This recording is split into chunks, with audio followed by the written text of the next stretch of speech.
Okay, can I have everybody's attention, please?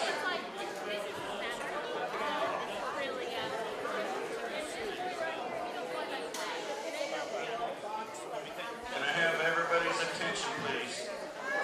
This part right here, we are going to auction off some items that party money's raised goes to Fannin GOP's High School Scholarship Fund.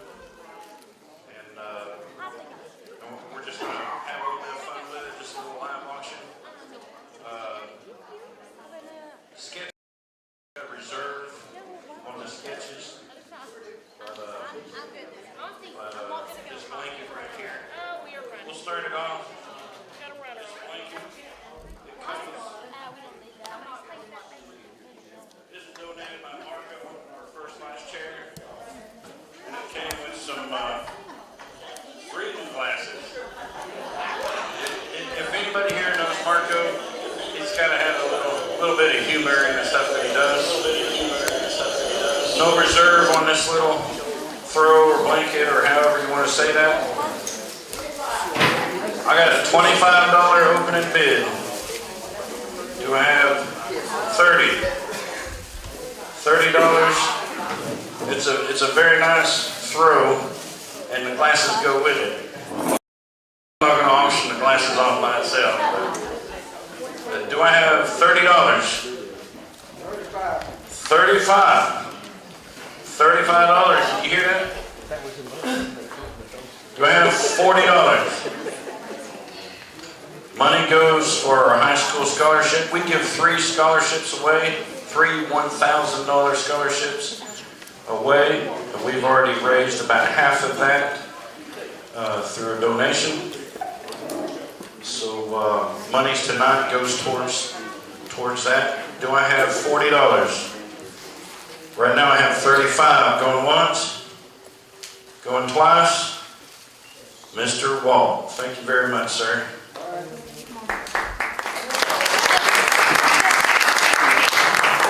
Now these sketches, the last meet and greet, we raffled off some sketches. They were a little more colorful. These don't have a whole lot of color. They're more sketchy sketches, I guess you'd say.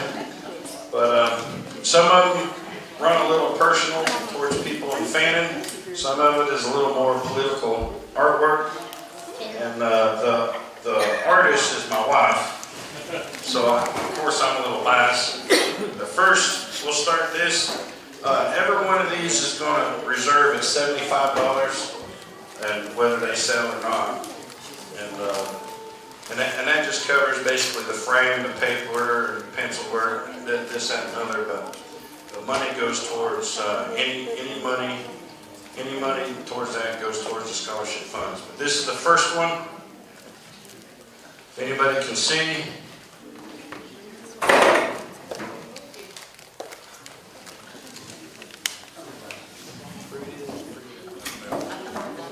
Steve, will you show everybody? Just walk around and model that thing. Let everybody look at it. $75 is opening bid. We already have one here, Mr. Tim Dougherty. $75. In $25 increments, we have $100. Just so you know, we had one of these sketches go for $500. That's last meet and greet, which was amazing. I would have never expected that. But right now it's at $75. Do we have $100?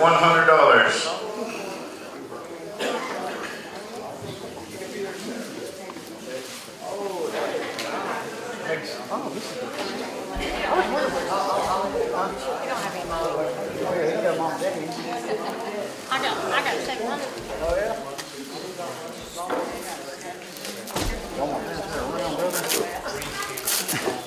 Hey, Nicole, will you come up and model the next one, please? $75 on that one. Current bid is $75. Do we have $100 on that one?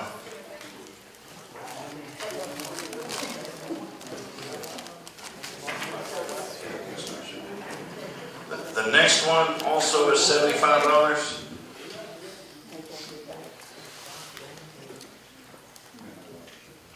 Get them going around pretty good. I like that. Brian, will you model the next one, please? This one here, I really like this one. This one says, "My roots run deep in Fannin County." A lot of detail. $75 is opening bid to that.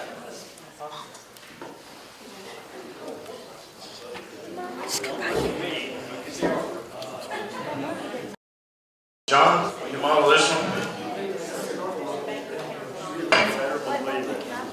This one here is a little bit of political art, a little bit of humor, a little bit of color. That one also is $75 start.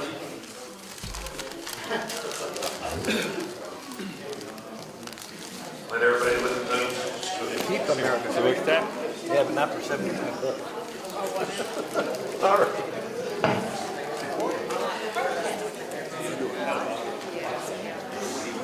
I'm paying that. Mama, I'm paying that. Mama, I'm paying it. Now these sketches, Trish wanted me to let everybody know that these sketches, that if you like that, Tight squeeze here. didn't want to bid tonight or whatever, that she will take orders. Just give her a shout or me a shout, and get in touch with her. Mr. Golden, okay. Hey, I got a, is there a These microphone? two, You guys we reveal a already have- microphone? Oh, crap. So people can hear me on the recording. All right, they have a bid on that one as well. Okay.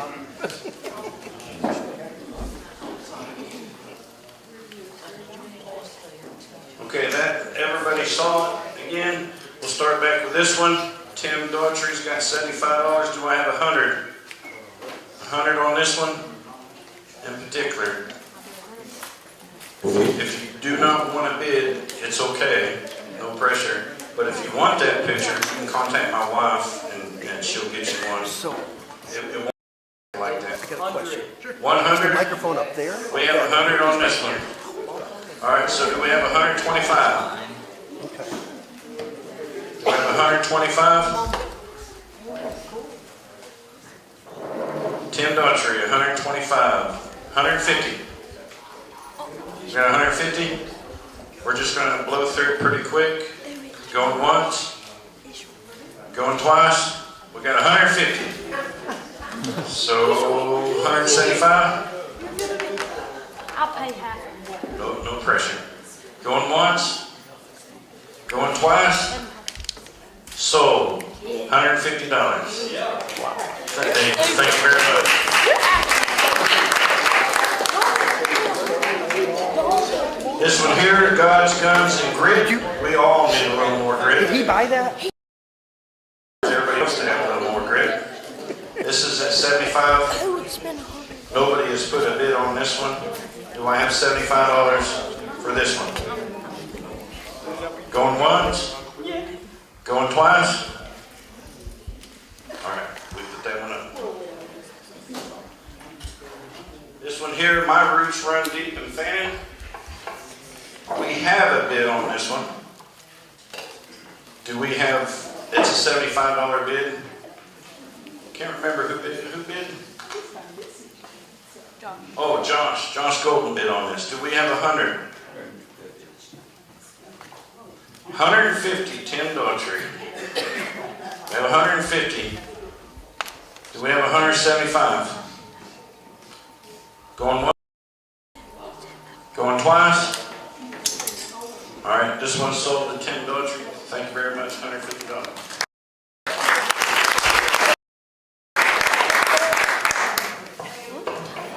This one's Keep America Great, Republicans, Trump kicking the Democrat Party. So everybody likes that pretty good. We have a bid on this for $75. Do we have 100? 100. Greg Stafford's 100. Do we have 125? Wheels drooling. Do we have 125? Of course, I'm not going to pressure nobody in bidding if you don't want to bid. 125. Thank you very much. Do we have $150? $150. Going once? Going twice? Sold to Mr. Roulette at $125. Thank you very much. That money goes a long way in helping our kids here locally. Our scholarship program, we have a committee set up. They create a theme and they encourage kids to sign up. Anybody can sign up for it. There's no earmarks on the money. They can use that $1,000 scholarship for anything. So it's not earmarked just for books or this and another. If they want to use it for gas or tires or whatever, they can do that. And they write an essay. And we have a scholarship night at our party meetings. This year is going to be at our May meeting, which is the day before the primary. And they'll come and they'll read their essays and we'll present them their checks that night. But without further ado, I'll put this stuff up right quick. Or can I get Miss Anna? Will you put it up back over there? I'll explain the format again. We're going to start with school board. And basically, as I call up a school board member, they will have 5 minutes. When they speak for 3 minutes, Miss Nicole in the back will stand up. That lets them know you got 2 minutes left. She'll hold up a piece of paper at 4 minutes, let you know you have 1 minute left. And then we'll stop at 5 minutes. Then they'll sit down right here. And then we'll go with the next school board member, so on and so forth, until that seat is full. At that point, I will sporadically ask for questions. And I thought a little more about it. I wing a lot of things. I try to be as fair and honest and easy as my friend as possible. I think what I'm going to do is I'll ask if there's a question for this person or that person or that.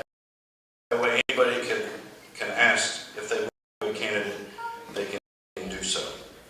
With no further ado, the first seat that we'll start with is an easy one. It's just Miss Rhonda Jacobs by herself. She is currently running to fill the seat Mike Cole currently holds for Fannin County School Board.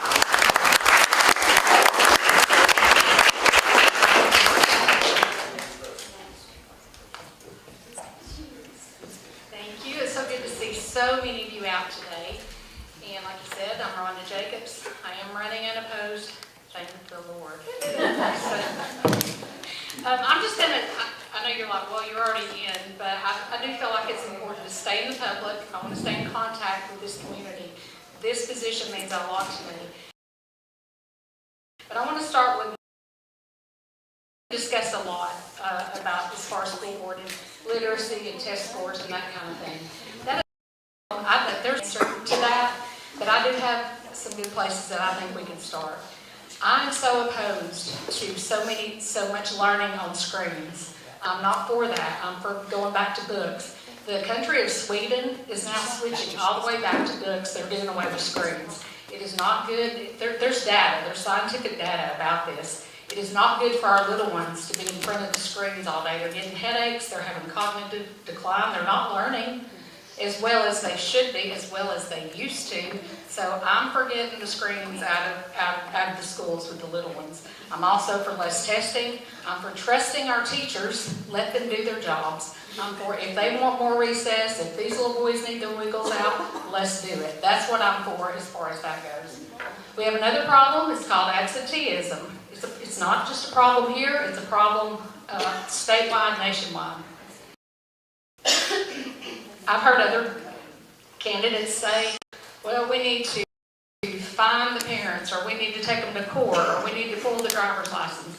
Listen, I'm not for more government control, not at all. What did Ronald Reagan say? The scariest words I've ever heard is, I'm from the government and I'm here to help you. No, I think these are issues that we as a community can solve. We don't need to fine the parents. The kids that miss the most school are the lowest on the poverty level. We want to issue fines to them? I don't think so. I think we have other ways we can encourage these kids to be in school. One thing is do y'all know we have a mentor program in our school system? We have leaders, we have pastors, we have community leaders that go into our schools, and now they're heavily, the background check, they're filtered, all the things. They are great people, but they go in and they spend time with these students who are at high risk, who miss a lot of school, or for whatever reason that the parents get permission for them to sit. The boys that don't have parents, their dad's absent from the home. That's a big issue. So this mentorship program, I believe, is a great thing. I'd love to build on that. Let's have more of that. I'll give you an example of just recently what one of our SROs, one of our vice principals from the middle school, and one of our board members, they took a bunch of teenage boys out to a farm for a whole weekend to camp, have a bonfire, ride four-wheelers, go fishing, all the things that boys need to do. This is what our people in our community did. I feel like if our students feel valued, they feel heard, they're gonna try their best to get to school. So that's what I have to say about that. It's hard for me to talk fast. Okay, here we go. All right, I want to do like two good things. Let's talk about great things. Specifically, we have 4 high school students that went to our Skills USA State Championship. They got down there and they looked at the blueprints and they're like, there was a problem with blueprints. So they go to the judge and they're like, do you want us to do this like the blueprints say because it's wrong, or do you want us to do it the right way? Well, guess what? They won the state championship. You know what? Because they're good, they're independent thinkers, they're critical thinkers. They didn't care to ask. They knew what they saw was wrong, and they won that championship. I'm very proud of them. Lastly, I want to celebrate our CCR. Look at this. The scores. Our scores are up. They're up almost 12 points since 2023. And I think I'd like to thank our students for working so hard, our administration, our teachers, our parents, everybody involved that helped get those test scores up. And I look so forward to working in this position. Thank you.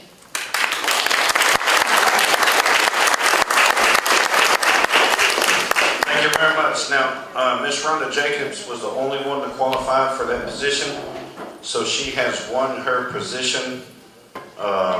There's not Democrat opposition, so she has won her position. We'd like to congratulate her. At this time, since she is running just for that seat and not both seats, is there any questions for Rhonda? Any questions at all? We'll take 2 questions. All right, Ms. Rhonda, you can sit down. Wait a minute. Oh, I'm sorry, delayed reaction. Have you considered any sort of like incentives to going to school, like better grades or some kind of reward day, or higher attendance, or even perfect attendance? That's a great suggestion. No, I have not. That's a great suggestion. I think that should definitely be considered. I love the reward system for our question. I don't have an exact answer, but I do like that. Thank you. Yes? Would you support a referendum on a ballot for Polk County to eliminate school tax for senior citizens? And if not, why not? I would not. And the reason for that is that we are a heavily populated, retired population. And I know that's not a popular answer, but I'm just going to give you the honest answer. Now, that's not to say that we couldn't graduate to something like that, but just to cut us off like that. Gilmer County did that, and they regret it. And I know people that pay taxes down there, and they're paying 2 to 3 times in the younger generation what we pay. But they don't have E-SPLOST, the amount of E-SPLOST that we have right now. E-SPLOST can only be used for things. So what we're talking about is that our local taxes, they pay a lot of things that E-SPLOST does not cover. And those are the things that concern me. Thank you. Thank you very much. Okay, Ms. Rhonda, you can go ahead and sit down. So the next seat is Mr. Bobby Bearden's seat. He's not running again. And we have 3 candidates for that, correct? Mr. Josh Golden, would you like to come up first, please, sir?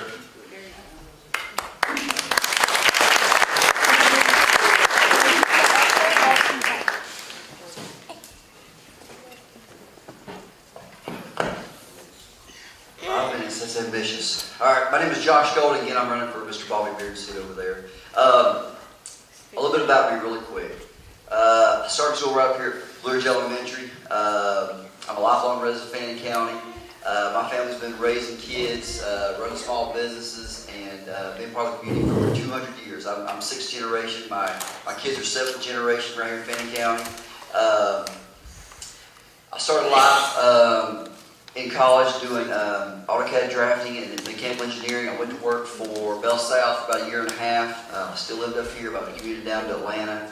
I realized that wasn't really the career path I wanted.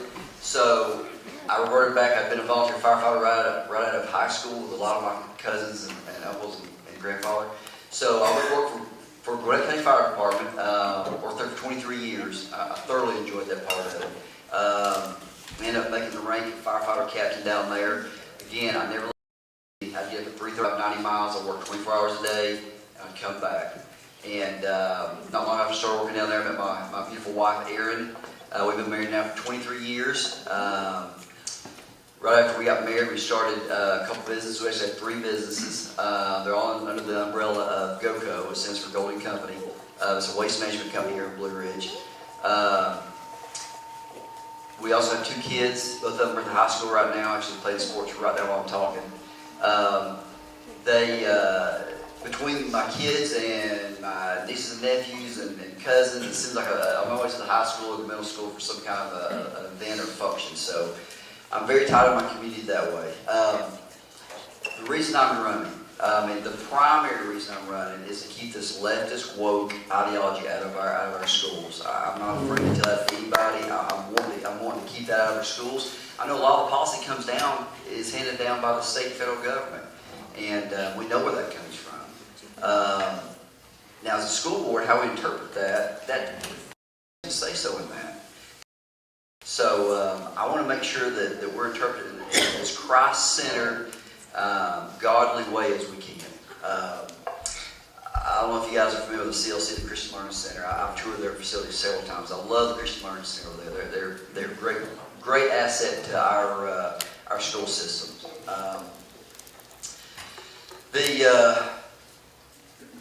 The vision I have as far as trying to help out our school board, number one is support the staff.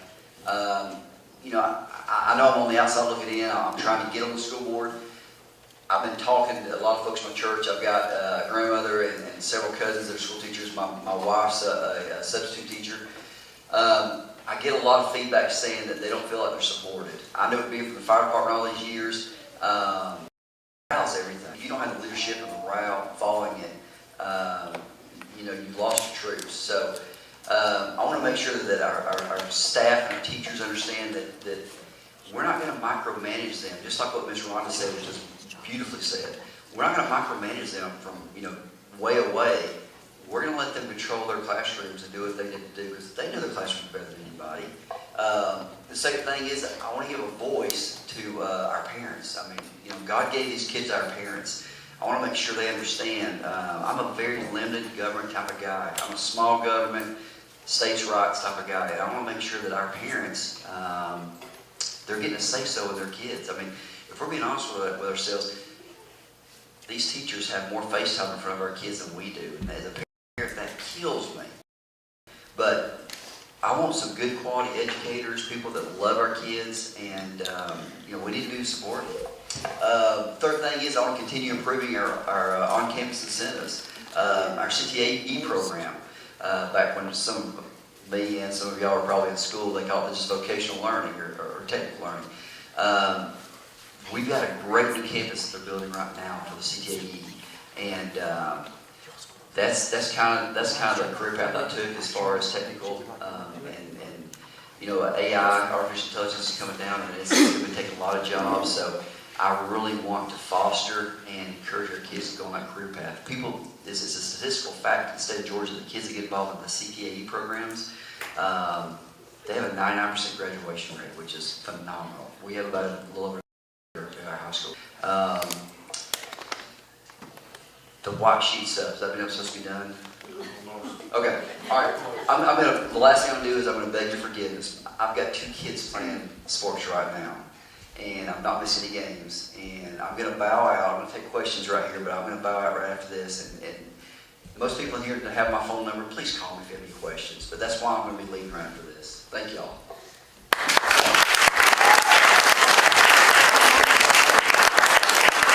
Okay, next up, Mr. Greg Stafford.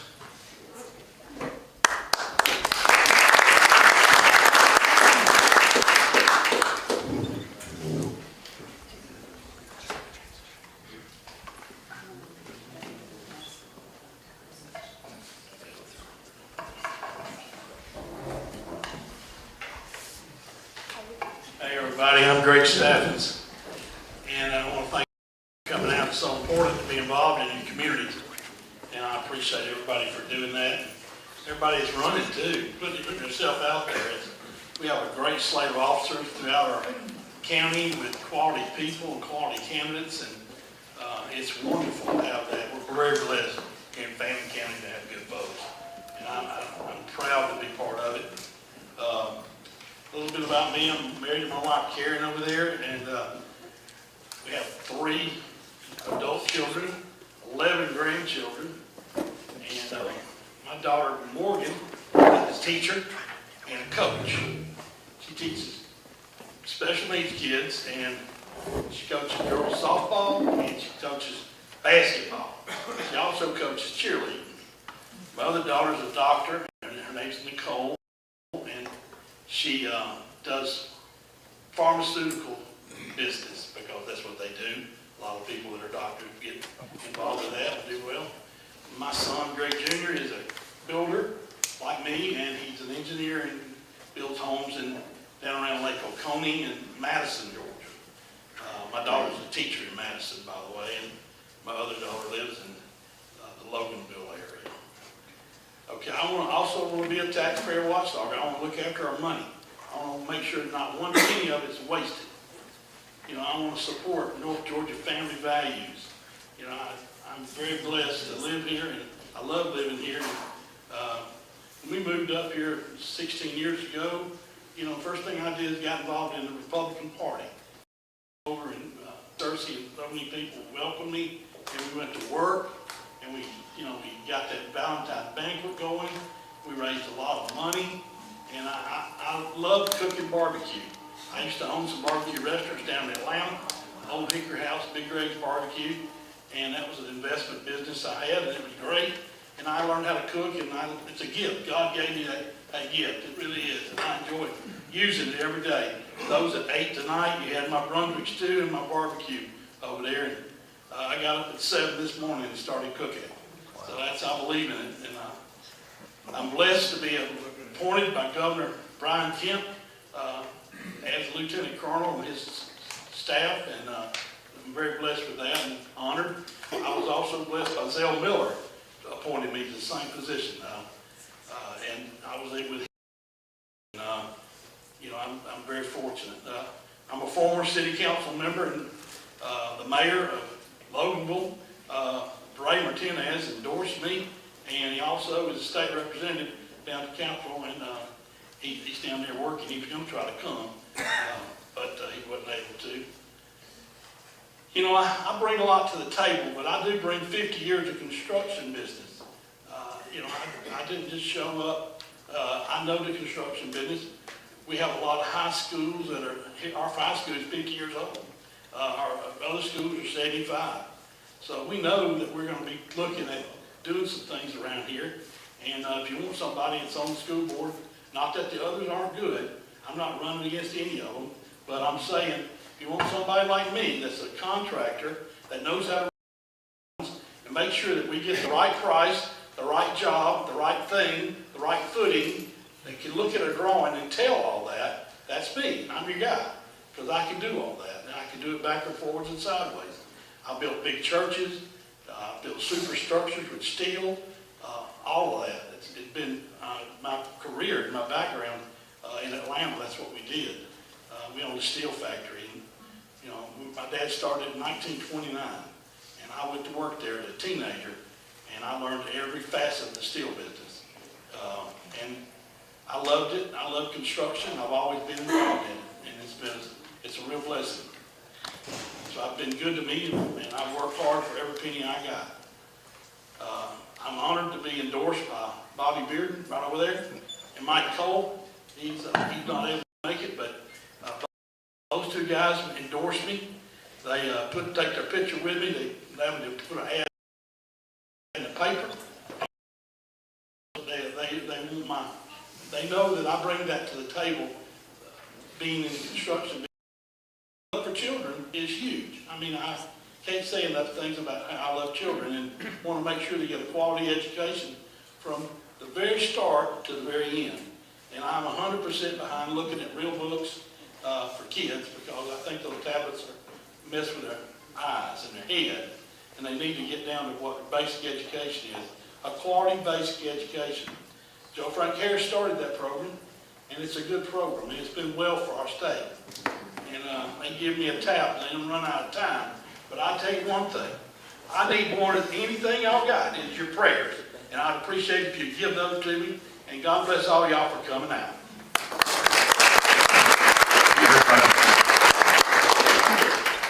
Next up, Mr. Tim Deutscher.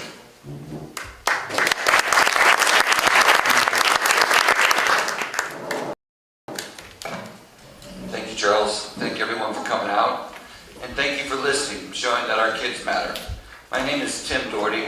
I'm running for Fannin School Board, Bobby Bearden seat. Why? Because I love kids.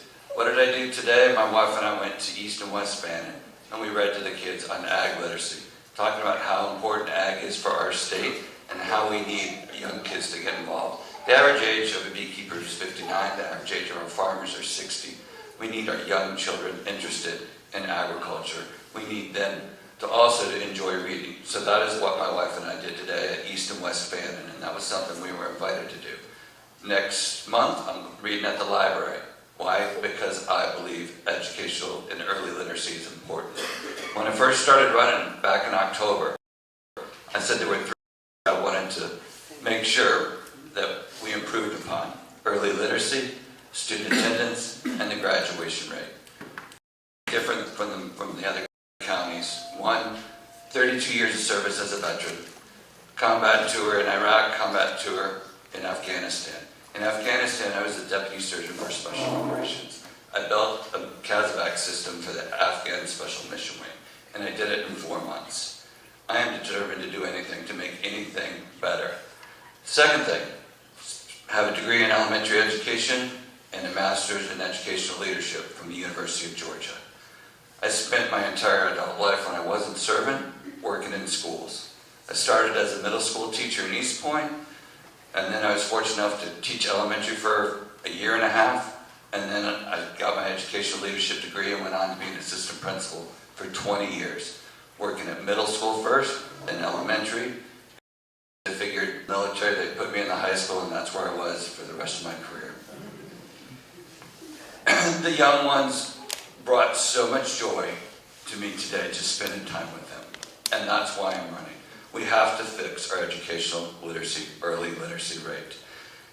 And I said very early on, we needed more coaches in the classroom.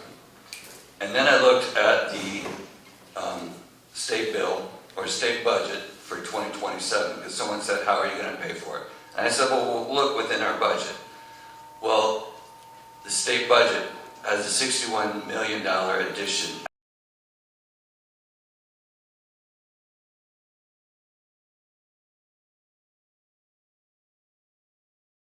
for early educational literacy with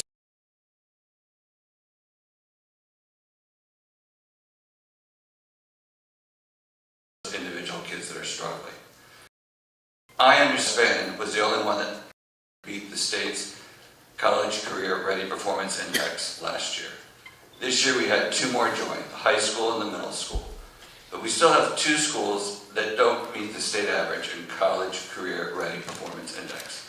I know what CCRPI is. I know how to read the report. I know how to encourage others to do better. I spoke to the board the other day, and I said, I went to the retired teachers' luncheon, and they said that they got more raises being retired than they got when they were actually teachers. If we want our teachers to stay here and love on our kids, then we have to pay them better than everybody else. And I asked the board, no matter what raise they chose, maybe it was 1% or 2%, to at least include the COLA. Otherwise, it's not really a raise. Last year's COLA was 2.7, next year's is forecasted to be 2.7. So if you're not giving them or paying them the best, eventually they may go to a school system that's paying higher. With Senate Bill 150 almost passed, Senate Bill 150 allows teachers to retire when they are at 25 years. And I think most teachers would do that because they can retire and get 60% of their pay, and then they come back and work half-time, and now working half-time, they're going to get paid 110%. They'll choose to go home and come work half-time. They love the kids, but I think everybody loves their own time too. I promise that I'll listen to you, I'll represent you, faculty, parents, and students, help with the district's mission and vision, monitor and budget, provide financial oversight, and help with the facilities. I oversaw the construction of a middle school on the exact same piece of property where we were running a middle school, and that was my responsibility to be the construction liaison for the school. I did the same thing for a high school. That high school was a $120 million project that lasted 5 years. So 5 years, I was looking over the plans. I was walking through the building, making sure that the construction folks did what they were supposed to do. I've been doing this for 25 years, which is 5,500 days, 55,000 hours. I'd really like your vote. If you want to know more about me, please go to my Facebook page, Tim Doherty for Fannin Schools, or please come to one of my town hall meetings. I promise I will listen to you.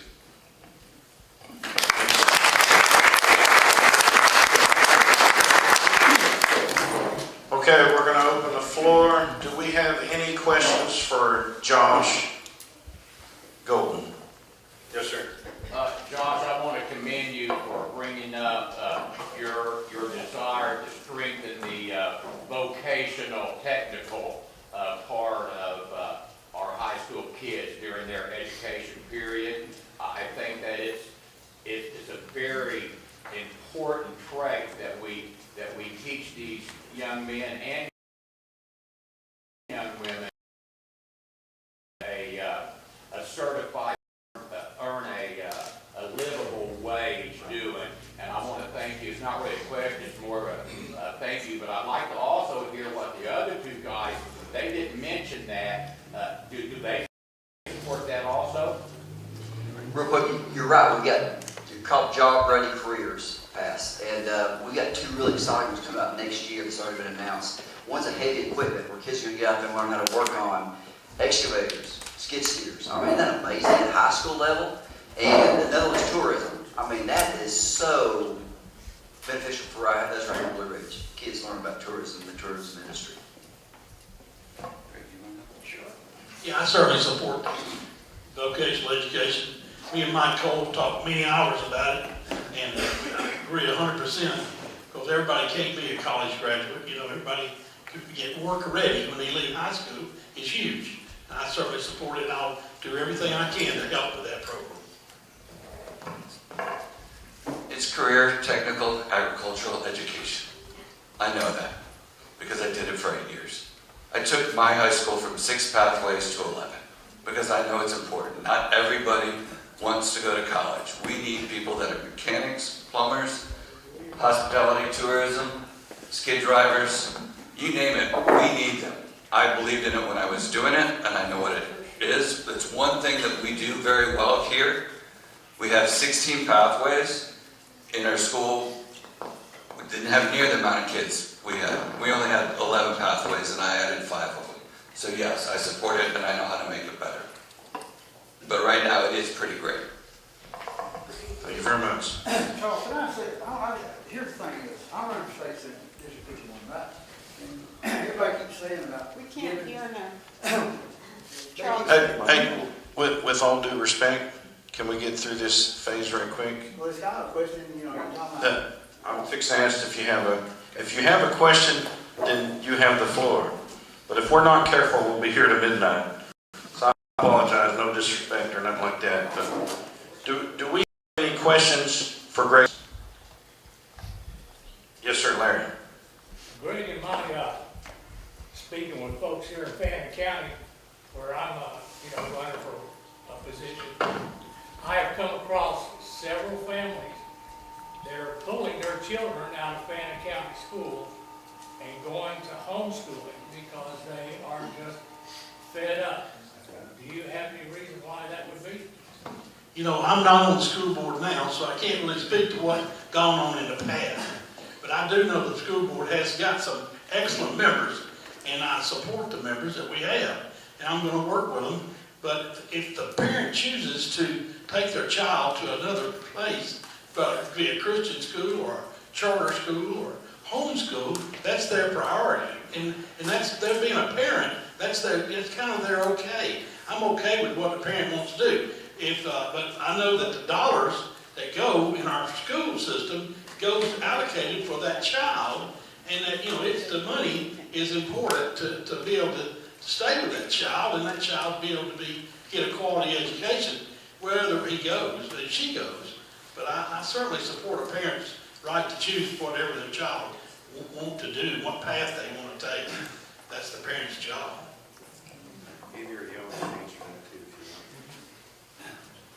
Well, about 70% of our taxes go to the school. So that's why the parents have to say so what the kids are learning. But you know this, it ain't always, if you go to that school board and they do what the parent wants, they do what they want. So I want the parents to have the last say so of their child. And here's the thing, you keep saying, you know, we don't have no money, but 70% of our money goes to the school. Where's that money going to? And you know, a lot of times when people are elected, they'll say, oh, I'm going to do this, I'm going to do that. Then you go to them, and you don't hear shit from them, you know what I'm saying? The thing is, we want people that we can talk to and know and guarantee they're going to stand up to these people and take up for our children. I'm sorry to say y'all like that, but hey man, we have got to do something. We got to do something for our kids. And the thing is, if you keep raising taxes, then you're going to run these elder people out of their homes. You know, they're on a fixed income. You can't just keep raising taxes because you don't love free things. And yes, a lot of people are taking their kids out of school and homeschool. Our daughter's one of them. Yes. You know, I'd like to say, Steve, I appreciate you saying what you're saying. I mean, that's passion that every parent should have, and questions that everybody should have. But I would like to say, with all due respect, language, let's keep the language down. I would appreciate that a lot. But it just aggravates me. And some emotions fly sometimes, and we get it. Real quick, the homeschool question. My wife and I homeschooled our kids up until, I think my daughter was in the 6th grade, my son was in the 3rd grade, and then we went to public school. And I'll be honest with you, it was, as a family, it was the best part of our life, because they were always with us. I loved it. But to answer your question, why parents are pulling their kids out, I think this is partly because of what I just spoke on. This leftist woke ideology is getting forced from the federal government and the state. And I'm not speaking towards our school board, but a lot of school boards are doing a terrible job interpreting it, and a lot of parents don't want that. You know, I think right now there's a very concentric move towards the right, and that's from the families that I know that I go to church with. The reason they're pulling their kids out is for that reason. Does that make sense? I can't say I know the answer. I can say, like I asked you, Larry, when you find out and what they tell you, what they don't like, I said, please give me a call, 706-851-1911. I don't know why parents want to homeschool. I would want my children in school. The teachers I meet love on those kids with their whole heart and give everything to them to be their best. Okay, we'll take one more question. Does anybody have a question directed straight to Tim? Anybody can ask a question. Yes, sir.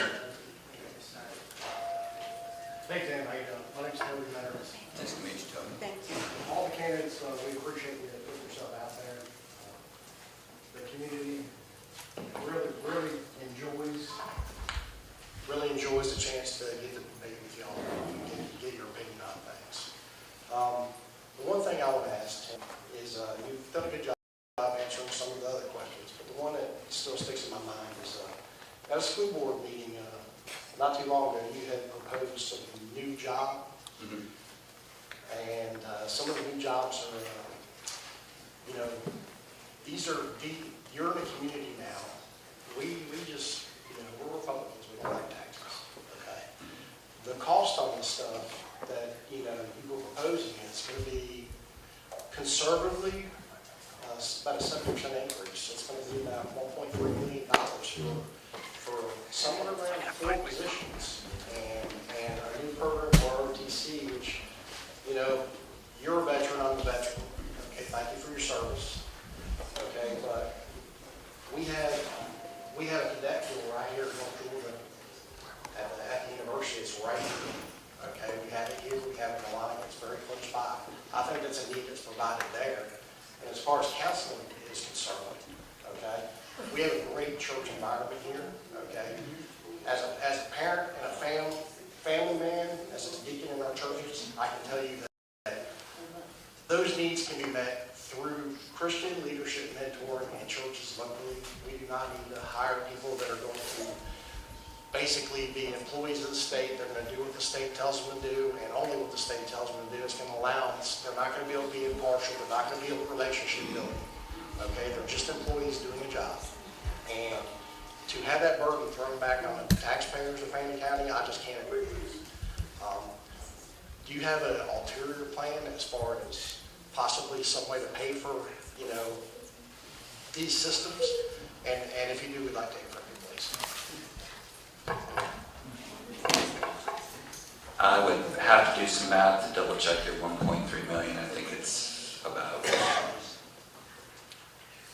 700,000 over what it actually cost. And as I mentioned before, the fiscal year 27 budget that was approved, 60.8 million is going towards early literacy, 5 million going towards mental health and other counseling services. The reason I brought up the new counselor and the additional social worker, we have 2 social workers for our entire school system. They're both housed at the high school. That means there isn't a social worker at the elementary school unless they are called and come there. I don't think you have the same understanding if you're not actually inside the school physically. I appreciate your perspective. My perspective is from working in a school and seeing individual needs. And although it was not a school in this county, the socioeconomic background were very similar. And there's higher needs. I don't want any kid to do what the kid in Blairsville did at the Chick-fil-A and kill himself. I don't want that to ever happen. Do I agree mentorship programs work? Absolutely. Do I think it's important that the Christian-based organizations assist? 100%. The quote you gave is not going to be that much. And the cadet corps programs you're talking about, I think they're after high school is graduated, correct? Yes, absolutely. So However, you know as well as I do, the ROTC program, ROTC college doesn't really mean anything. it actually does. It gives kids 2 instructional coaches, gives them integrity, discipline, and leadership. It allows it to start out at an E2 or E3. It gives them E4. It gives them so much more.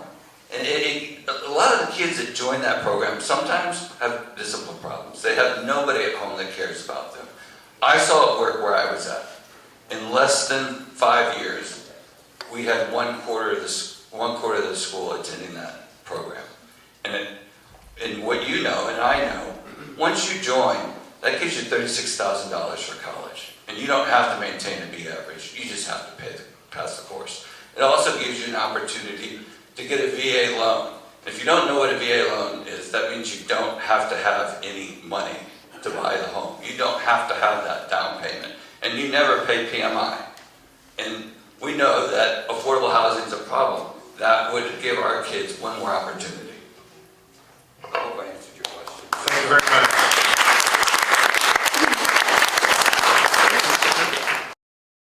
I believe that we have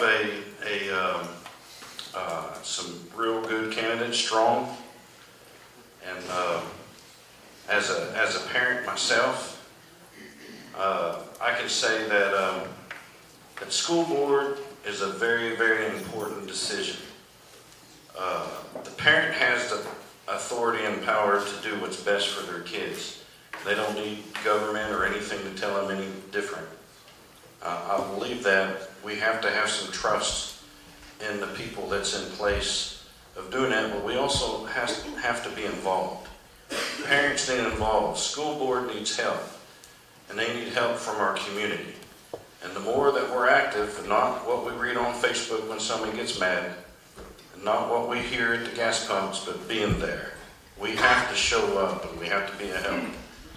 There's only going to be one winner for this seat, and I encourage that whoever that is, give your heart, your best, but also those that don't win, I expect the same. I expect the same. We are a community, we are Fannin, and that's how we make our school board better. Not just laying all our faith and trust in the people that making the decisions, although we got outstanding people. These are our people. Our people are there.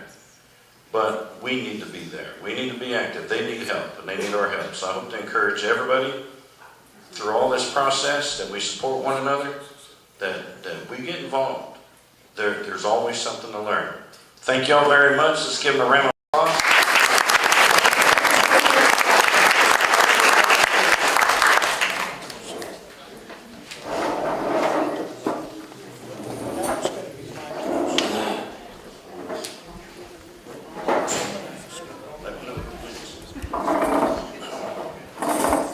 Next up, we'll go right into Post 2 Commissioners.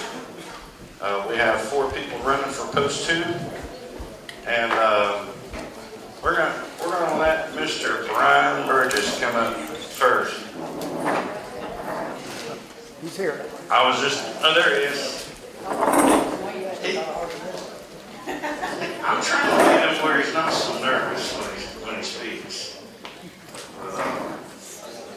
We'll let Brian go first. Again, I'll say you have 5 minutes.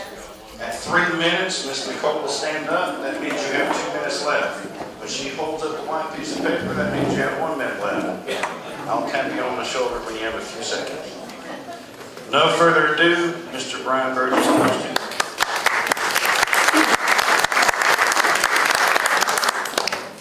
I'm Brian Burgess. I'm running for Post 2 Commissioner.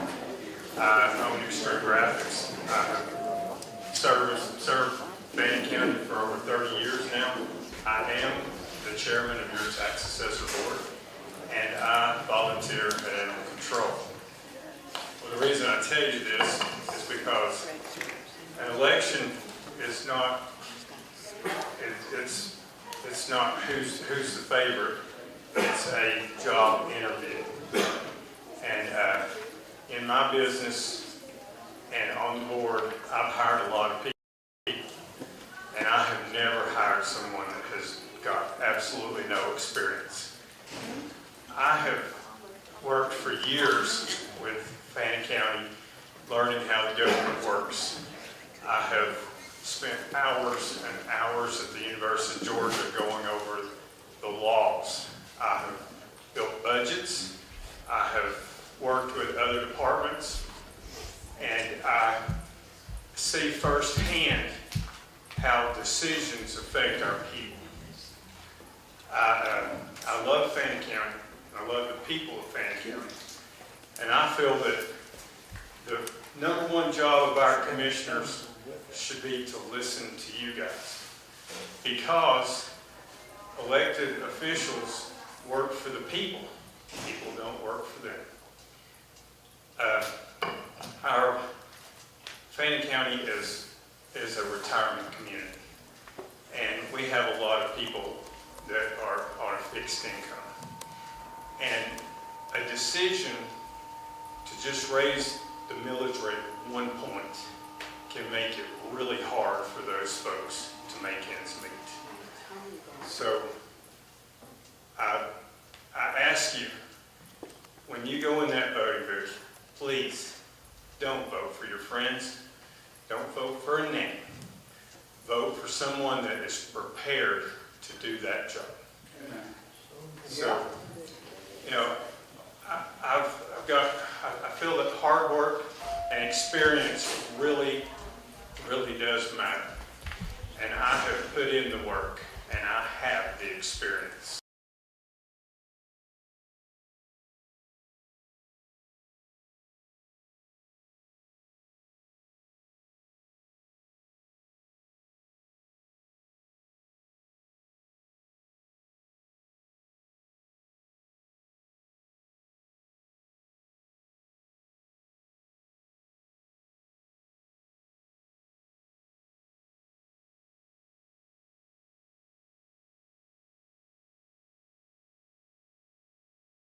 Of my work.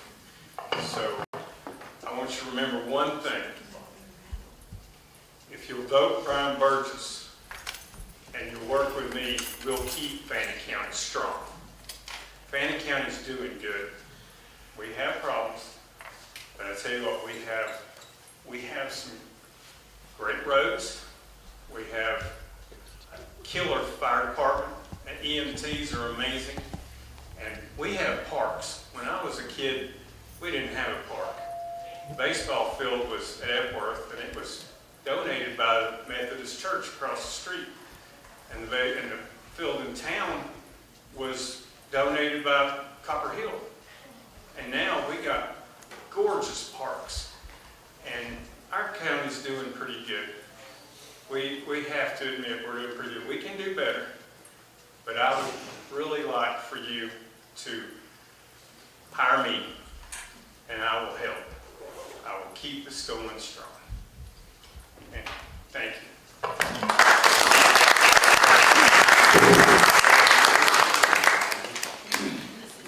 All right, next up, Mr. Larry Henderson. Come up, please, sir.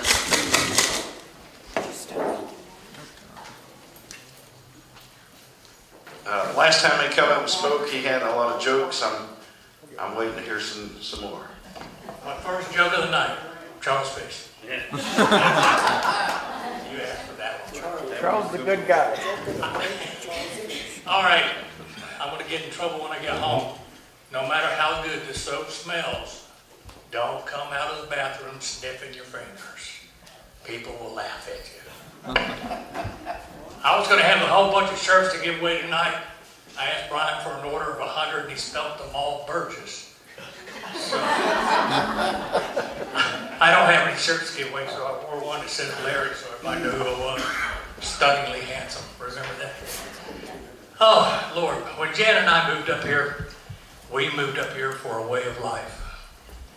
We'd been to LJ, we'd been to Ball Ground, we'd been everywhere.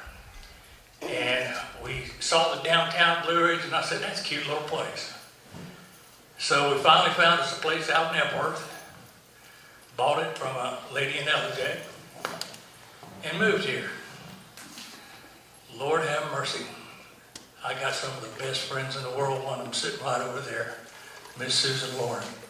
She's not a friend anymore, she's family. All my neighbors are family. All of y'all are going to be family. When I decided to run for this post, I thought to myself, well, Larry, you know, you pretty much say what you want to say, and it gets you in trouble sometimes. Well, if I say something that offends you, come up and tell me.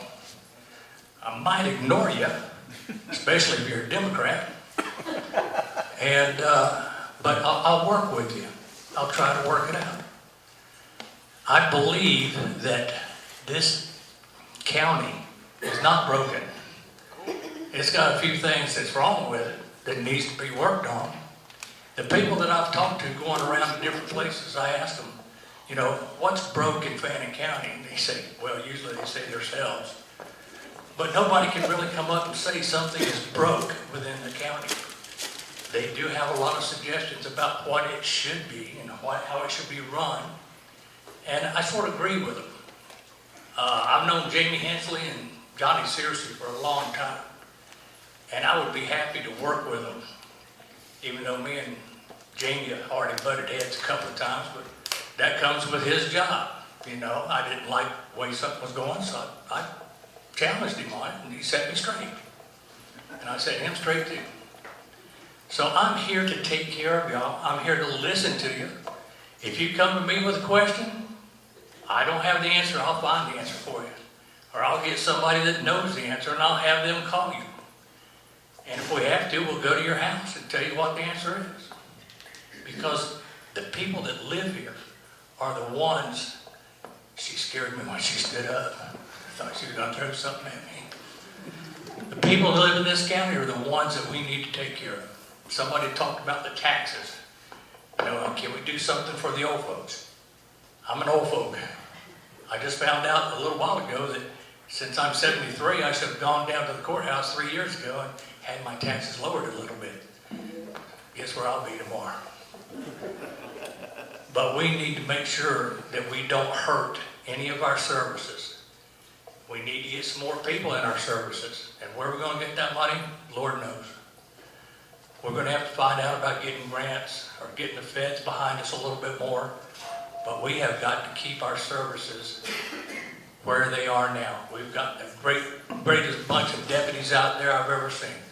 I'm happy to see all of them out there, and I'd work with every one of them. I am retired law enforcement. I'd strap on again and get in the car with them, without a doubt. Our firefighters, my gosh, we now have another station that's manned full-time over there on Queen, the new one they built. So that's nice, but I'd like to see every one of them manned. And hopefully one day we will, because I don't want nobody showing up because they had to go to Hemptown to get a truck and go all the way over to Epworth. I want those guys at Station 6 in Epworth to be able to take care of Epworth because every one of them's manned. But we'll see. But I want to thank y'all very much for letting me talk to you tonight. And if you have any questions whatsoever, I'm available on Facebook, or if you just want to talk to me, I'll give you my phone number and we'll talk to you. And Charles, I see you sneaking up behind me. Thank you. Thank you very much. Come over here, Dave. Next up, where is Miss? There's Miss Santa. Miss Santa Marie.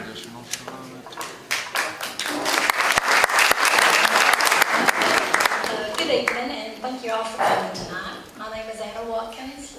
I was born and raised in Fannin County. The land that I live on has been in my family for almost 100 years. My mom and dad is Ray and Francis Newberry. I am married to Ryan Watkins, and I have 2 amazing sons, 2 amazing daughter-in-laws, and 4 of the cutest grandbabies you've ever seen. I am blessed to have all of them living in Fannin County. A little about myself. I am a retired nurse. I work for Amedisys Home Health, and what my job as a nurse taught me the most is that at times I was my patient's only voice. I stood up for them when I needed to. I listened when they needed to talk, but most importantly, I treated them with love and respect. I am also a photographer. For 20 years, I have taken too many pictures to count. If you have a child or a grandchild that plays sports in Fannin County Rec Department or any of our schools, I can promise you, the magnet on your refrigerator, I took that. I was honored to work 7 years for Speaker David Ralston at the Capitol of Georgia. I photographed him, Nathan Deal. Working with people is what I do best. My family owns and operates Watkins Barn and Venue, so I understand small businesses and how important it is to keep our county a place where families and businesses can thrive. My faith, my family, and this community are the foundation of my life. I am a strong Southern Baptist Christian woman, and my faith is what guides me in how I treat people, how I make decisions, and how I lead, with honesty, integrity, fairness, and compassion. This isn't a paycheck job, it's a service job. And trust me, I know who I work for. I'll be working for you, the people of Fannin County. Our current commissioners have worked very hard for this community, and I respect that. I simply want to add to that. I want to bring a servant's heart, common sense, and a willingness to listen to everyone. Because I believe that every problem, there is a solution. Will we all like the solution every time? No, probably not. But if we work together and keep the best interest of our county at heart, we can move forward. County government affects our daily lives more than most people even realize. From our roads to infrastructure, our public safety, responsible land use, and to how our tax dollars are spent are just a few of them. These decisions should be made with transparency, accountability, and public input. I'm not running because I want a title. I'm running because I care deeply for this county and its future.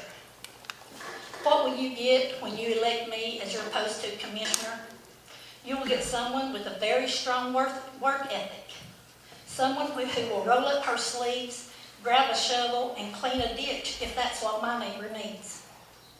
You'll get someone who is honest, someone who will calmly sit down at a table, look you in the eye, and have a real conversation, and someone that will call you back. I don't claim to be perfect. I just promise to work hard, listen, stand up for my people, the people of Fannin County. Now, if that's the kind of commissioner you're looking for, then I'm your girl. Thank you, and God bless this great county.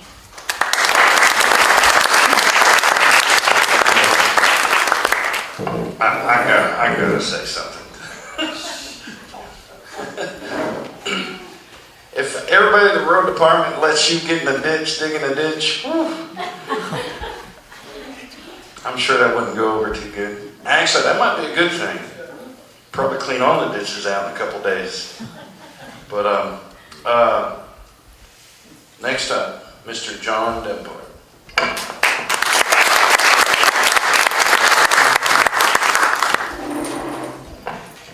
Good evening. It's an honor to be here and stand before you tonight. I would like to take a moment to thank the Fannin GOP for hosting us and to thank each one of you for being here. I'm John Davenport. I'm a husband, a father, a business owner, and I'm married to Suzanne Step Davenport. There's no place we'd rather live and raise our 5 children than here in Fannin County. I'm a 9th generation Fannin County resident.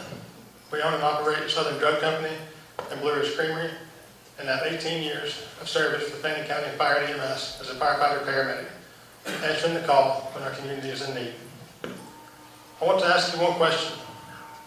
What knowledge and experience do you think your post 2 commissioner should have? Take a moment to think about it. With my experience as a firefighter paramedic, I've run into burning buildings, I've worked emergency 911 calls where stress is at the highest. These moments have taught me something powerful. How to make the right decisions under extreme pressure. And not the easy way out, but the decision that protects lives and serves our people. I've learned to work with a team, to communicate clearly, and stay calm when everyone is counting on me to do the right thing. I want to mention some of my other experiences. I grew up on a farm where I learned invaluable lessons about working hard and caring for our land and our animals. As a business owner, and throughout my life, I've overseen maintenance projects, grading, road work, construction, seal coating and striping, concrete work, plumbing, electrical, HVAC. I've worked with building inspectors. I've managed employees, set goals, and worked with a team to complete major projects on time and within budget. I've worked closely with the City of Blue Ridge and the Chamber of Commerce through our businesses. While serving in public safety, I've worked alongside the Fannin County Sheriff's Office, dispatch, public works, and other departments within the county. These experiences and relationships I've made have deepened my knowledge of the inner workings of local government. I understand our local economy and how tourism is the lifeblood here in Fannin County. I know what it takes to keep the roads safe, our infrastructure sound, and small businesses thriving, so families can live here, work, and raise their kids right here at home. The current board has done a good job. I just want to build on their success. If elected, I promise to be responsible with your tax money, and every decision that I make will be viewed through one simple lens. How does this affect the local citizens of Fannin County? From the newest resident to our senior population, no special interest, just common sense questions. Does this keep our taxes reasonable? Does it protect our way of life? Does it protect what makes Fannin County special? Does it help our kids to have the same opportunities that we had, or better? I'll fight to keep Fannin County a place where faith, family, and responsibility still mean something. A place where we balance smart growth and preserve the natural beauty and small town values that makes us special. A place where you, the local citizen, always comes first. With the knowledge I've gained through my experiences as a firefighter, paramedic, business owner, husband, father, and lifelong resident, combined with my deep passion for the community and willingness to listen to your concerns, I want to be your voice on the Board of Commissioners. I ask that you vote for John Davenport on May the 19th. Friends, living is fine in Fannin, and together we can keep it that way.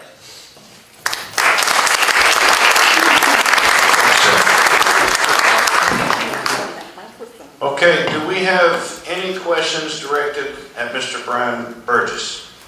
Any questions for Mr. Brian? Yes, sir. I wanted to know what the ordinances were that you spoke about last time when we were at the Conservative Grounds Cafe. You said something about ordinances or something and that they need to be enforced. And people know what those are, but I didn't know what those are. I'm sorry, I'm not really, I don't remember that. I know we're working on ordinances for the animals because we've got ordinances already, but they need to be updated. Are you talking about like the tethering law or something like that? I'm sorry? The tethering law, like, you know, they're not allowed to be on a, like,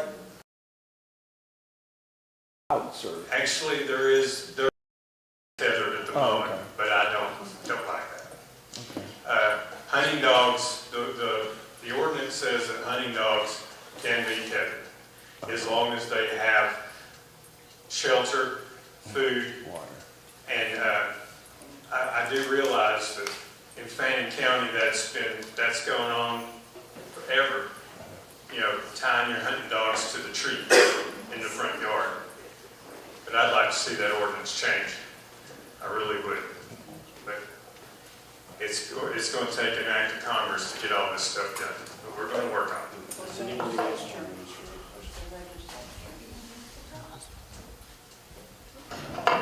Yeah, in regards to that, there are some things I've been talking to people about, especially with animal control. I think that one of the biggest things we can do with animal control would be to send one of the employees to be mandated. That would take one step out of the legal system. They have to go with the sheriff's deputy to the court, back and forth 2 or 3 times. That would be one big step we can do for animal control. It won't cost any extra money for the county either. We'll send a current staff member from animal control to mandate school, and then we'll be able to issue citations directly from animal control.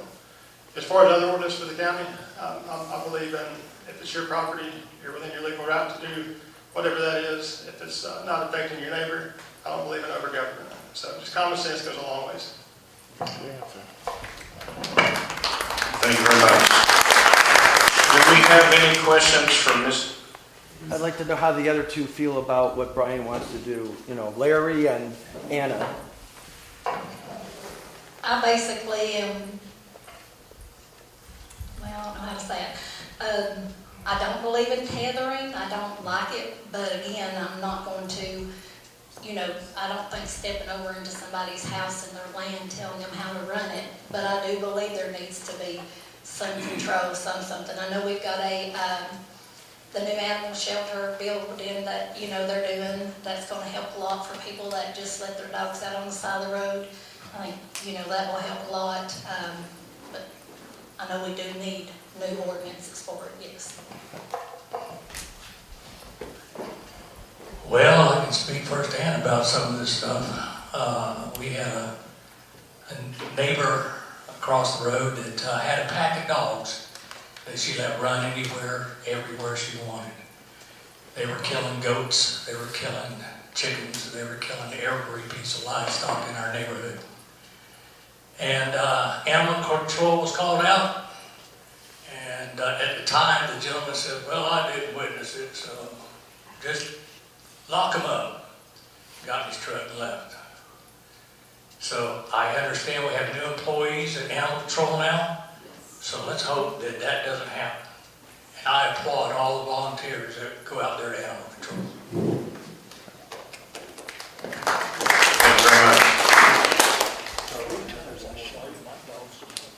one more thing. When do you want to leave here? I'm messing with you. I'm pretty easy going. Go ahead. I just want to say, someone has to be a voice for the animals. Somebody has to do it. Thank you.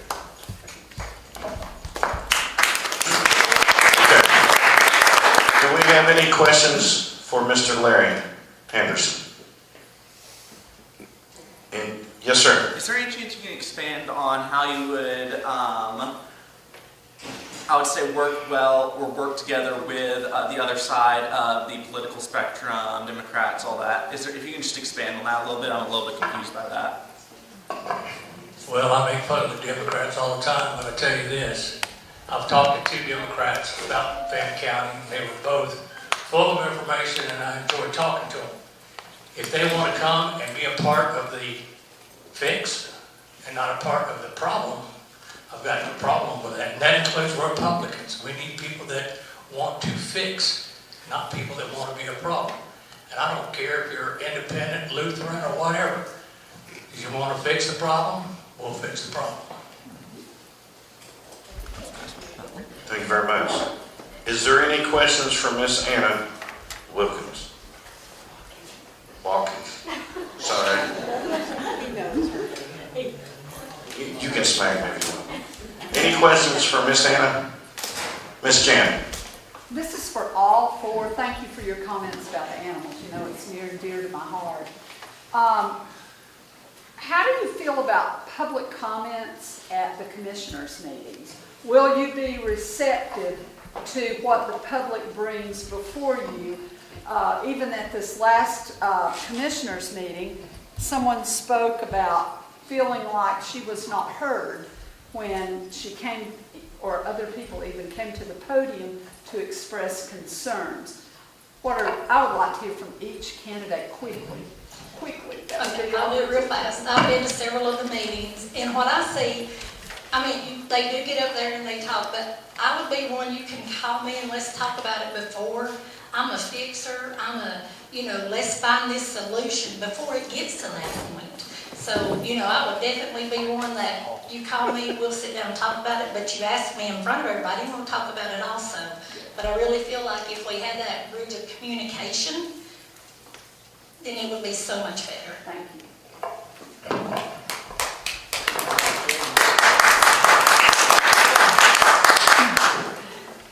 So I've been to those meetings too, and the passion is there. There's issues that need to be resolved, and that's the place that you do it. You come to the meetings, you talk about what needs to be resolved, and you work together as a team. Without knowing the areas of the county, whether it's animal control, whether it's the road department, the road's not getting paved or whatever, the only way to fix the county's issues is to listen to the citizens and be respectful to that. Get a consensus from multiple people, identify the problems and fix them. Like this fine gentleman, I've talked to the county commissioners also, and I felt the same way. I was talking to ears that were plugged with cotton. And one of the things that I would like to change when I'm elected is that we have more workshops, and people can come and actually ask a commissioner a question and get an answer. It's not this, okay, we'll sit here and listen to you, but you can't ask any questions. That's a lot. I realize that. That's why we need to have a different forum so that people can actually sit and ask us a question about things that is coming up before the county. Well, I go to the commissioners' meetings all the time, and when they give you that piece of paper, it says this is not a question and answer session. Well, if you come in, I feel like the elected officials are working for you, and I think the comment time is the most important part of the meeting.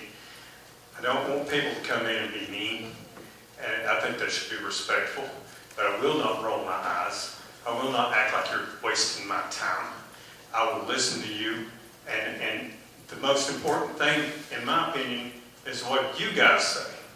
Because if we don't hear what you got, can't fix it. I was raised to be common sense. I don't care if you're Republican, Democrat, or a Marsh. if you come in and we can talk sensibly and try to find an answer and fix things.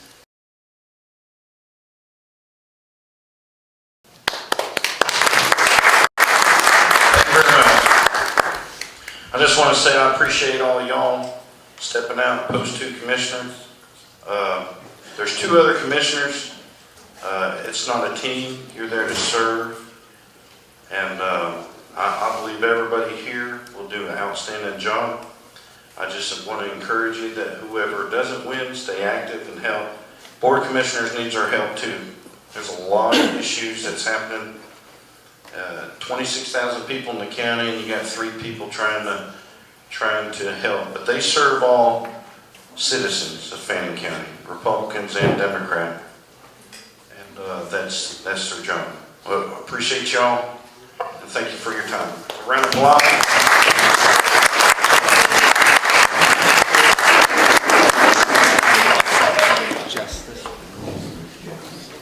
Hey, let's remember one thing, okay? Vote Burgess. Burgess. He's getting pretty good at this. Burgess. All right, now I'm excited about this part here. Our District 51 State Senate candidates will be up next to speak. And man, I can't help it. I'm gonna have to ask Steve Shaw to come up and come first. Is he still here? Steve Shaw? Yes, sir. Got me a little fired up earlier. I appreciate that passion, but I'm going to tell you, let's watch the language.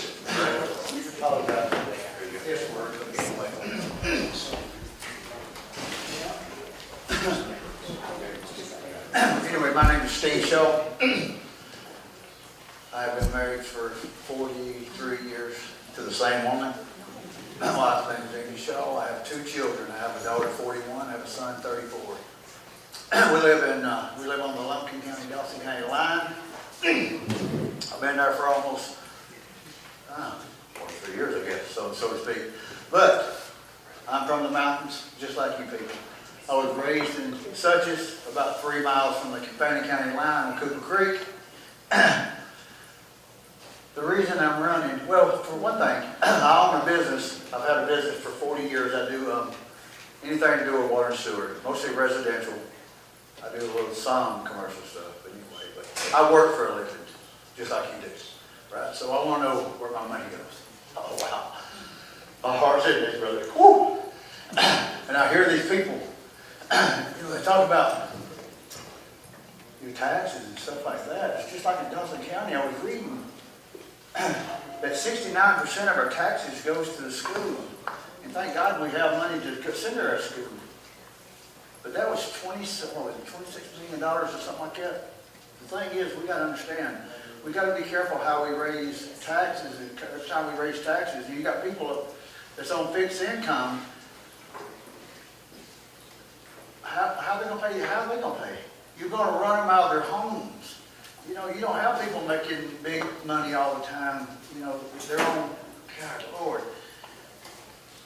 We just got to think about things we do. But I was commissioner from 13 to 17 in Lumpkin County. My name is Steve Shaw. Everybody say Steve Shaw. Steve Shaw. Remember May 19th, vote for me. The thing is, you want conservative, right? You want conservative? Yes, sir. The whole time I was commissioner, right? They give you a credit card, right? You have to take schooling, just like these new guys right here. They'll go to school at the University of Georgia for about a week or 2, and they'll teach them how to be commissioners. Then, after that, every so often, 159 counties, every county has 5 commissioners other than maybe Blue Ridge. I mean, how many of y'all got in Fannin County? 3. Lamar, you know, well, not Lamar anymore, but Union County has 1, Towns County has 1. What I'm trying to say is, you have 159 counties going to one county or the University of Georgia like that, and they give you this credit card to pay for your motels and your eats and stuff like that. You think you want a conservative, right? Some of the classes were like in Macon, Georgia. You know how far it is from here to Macon, Georgia? Far. How all I'm gonna take, well, how many hours do you think it takes? 3 hours. I get up in the morning and drive, right? I drive back home every evening for 4 days straight in a row. It didn't matter where it was. The only time that I ever stayed in a motel for our county, and I feel like that when I do that, and the county people are suffering from something. If I can get my butt up early enough at 4 o'clock in the morning and drive somewhere, then that's what I'm going to do. And that's exactly what I'm going to do for the people of this District 51. I'm going to be conservative. And the thing is, I think we're all in this together. We want safety for our children. We want the children to have education. But we got the growth, you know what I'm saying? Listen, I love these Blue Ridge Mountains. I was raised, like I said, 3 miles over Fannin County line. I've been racing in Blue Ridge for 30 years. Sugar Creek. How many people know Jay Lloyd? Yeah. We used to call him Cooney. No? Yeah. How many is from here originally? Okay. Well, I know a lot of people over here too, Like back in the day, my old man, he had 100 acres. We farmed. We worked for a living. But we used to do trading over here with other people in this county here too, or in Union County, whatever, we farmed. We bought cows from different people and so forth. I think, and me, I'm not a corporate person. I am a mom and pop. I'm a mom and pop business. People do business with me. So I do business with mom and pop business. I think that should be first. If you want to keep your growth down, you want to do mom and pops. The thing is, and here's the thing that people's always saying, how can you control growth? Quit selling the land. That's simple. If you don't want growth, quit selling the land. Right? But can we stop growth? How many think we can stop growth? No, you can't. Can't. It's impossible.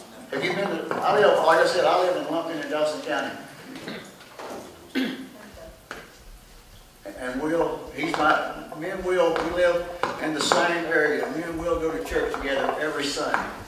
Right? So anyway, Will tell you, where we live at in Dawson County, it's not Dawson County anymore. It's no country. It's Atlanta. Right, Will?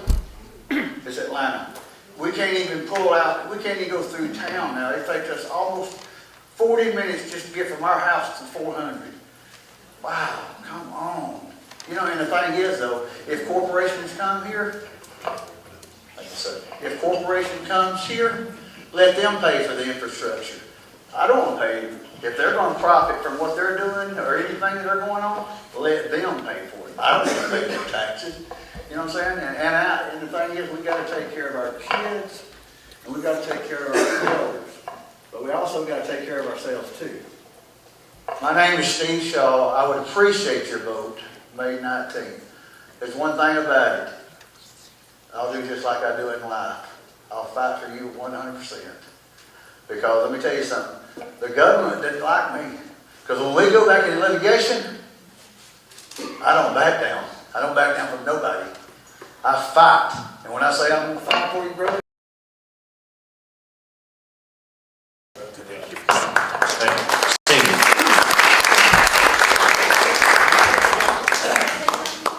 Yes.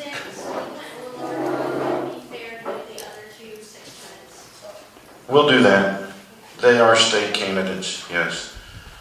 This next candidate here, I'm going to tell on myself a little bit. When I first saw his name, and it's hard for me to pronounce the name sometimes, and then I heard somebody say something in little country slang or whatever. I was like, Milton? What? And I ended up making a little live video on the GOP page, and then I got a handful of phone calls the next day, said it's my land. And then I was like, the light bulb went off. I know exactly who you're talking about. But anyway, so I apologize for that. I've had a lot of good conversation with this man, good heart. With no further ado, Mr. Philip Miley.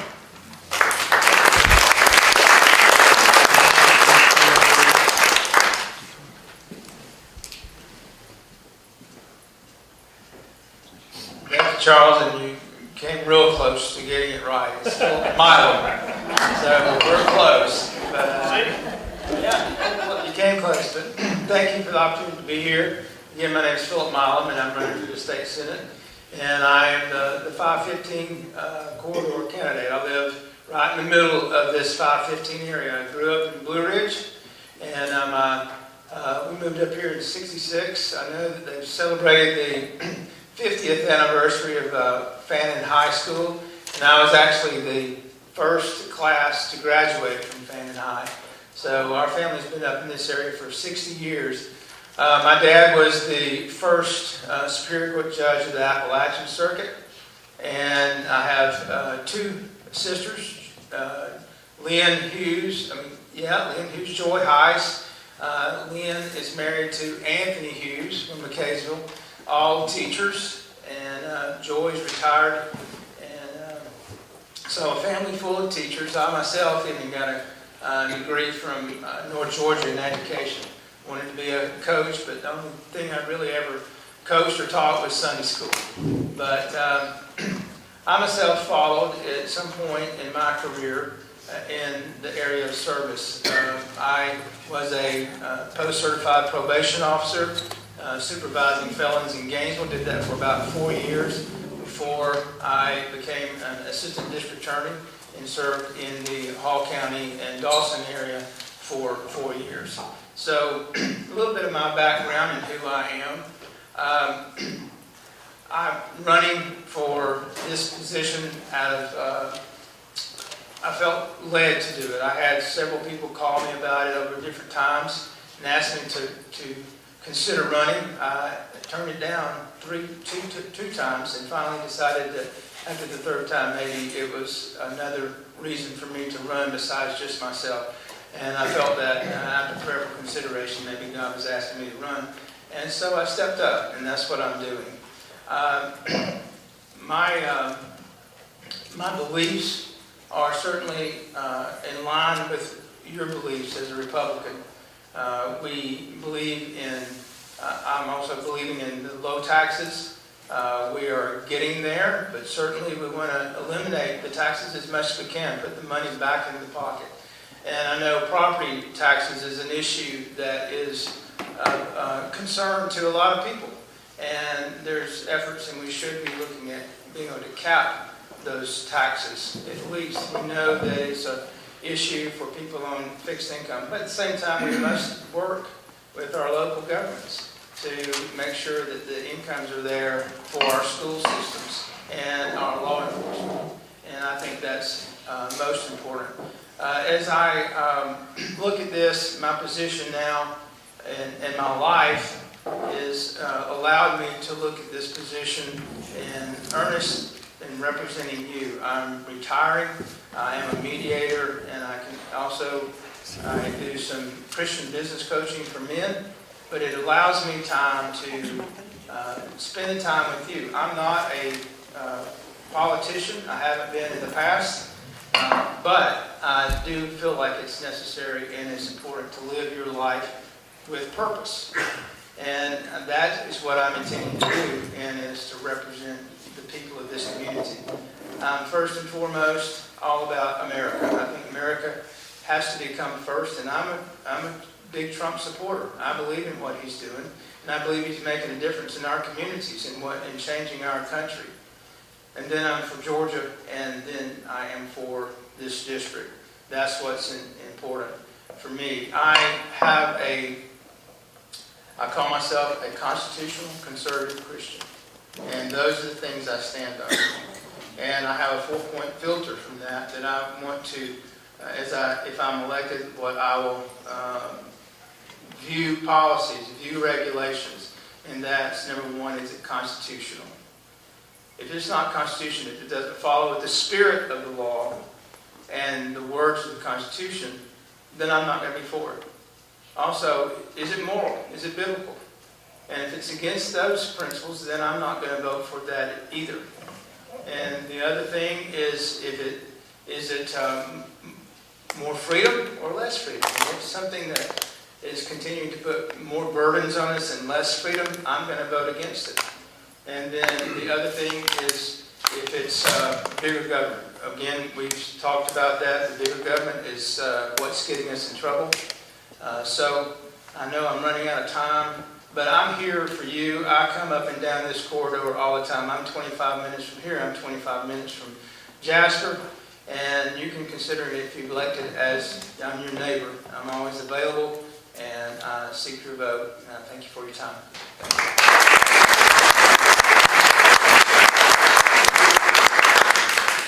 Last up, this man here, he contacted me and was wanting to come speak at our GOP meeting one month, and it was our Friday Christmas dinner.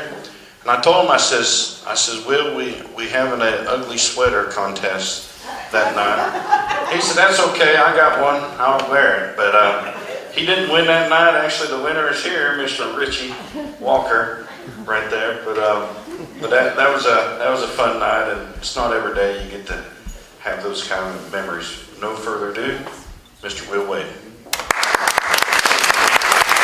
Thank you, Charles. Well, to my friends here that are running for office, it reminds me of when I was in high school. I grew up in Dawsonville, Georgia. My name is Will Wade. I'm a native of Dawsonville. My family actually is not from there, and it was good because I was an option for my wife, who has 7 generations in Lumpkin County and 7 generations in Dawson between her mother and father's side. So I think I was the default 1 of 5 that she was able to date in high school and not. But I will say this. For office, I ran against a gentleman who had a one-issue thing to be a school board member. So for those school board candidates that were here, or still here, my heart's with you. It's a part-time job. You're not a politician. You're a public servant. And I'm not saying that because I was one. I'm saying it because they all are. That's their heart. It is for that next generation. I want your vote, honestly, for some of the people that already left tonight. It's those young children. Because what we're going to do now is going to make more of an impact on their life than it will ours directly. That, to me, is my passion. When I ran for this position as a state representative, I ran against 5 other gentlemen. I went to a runoff, and I earned that vote, and I got 2/3 of the district's support.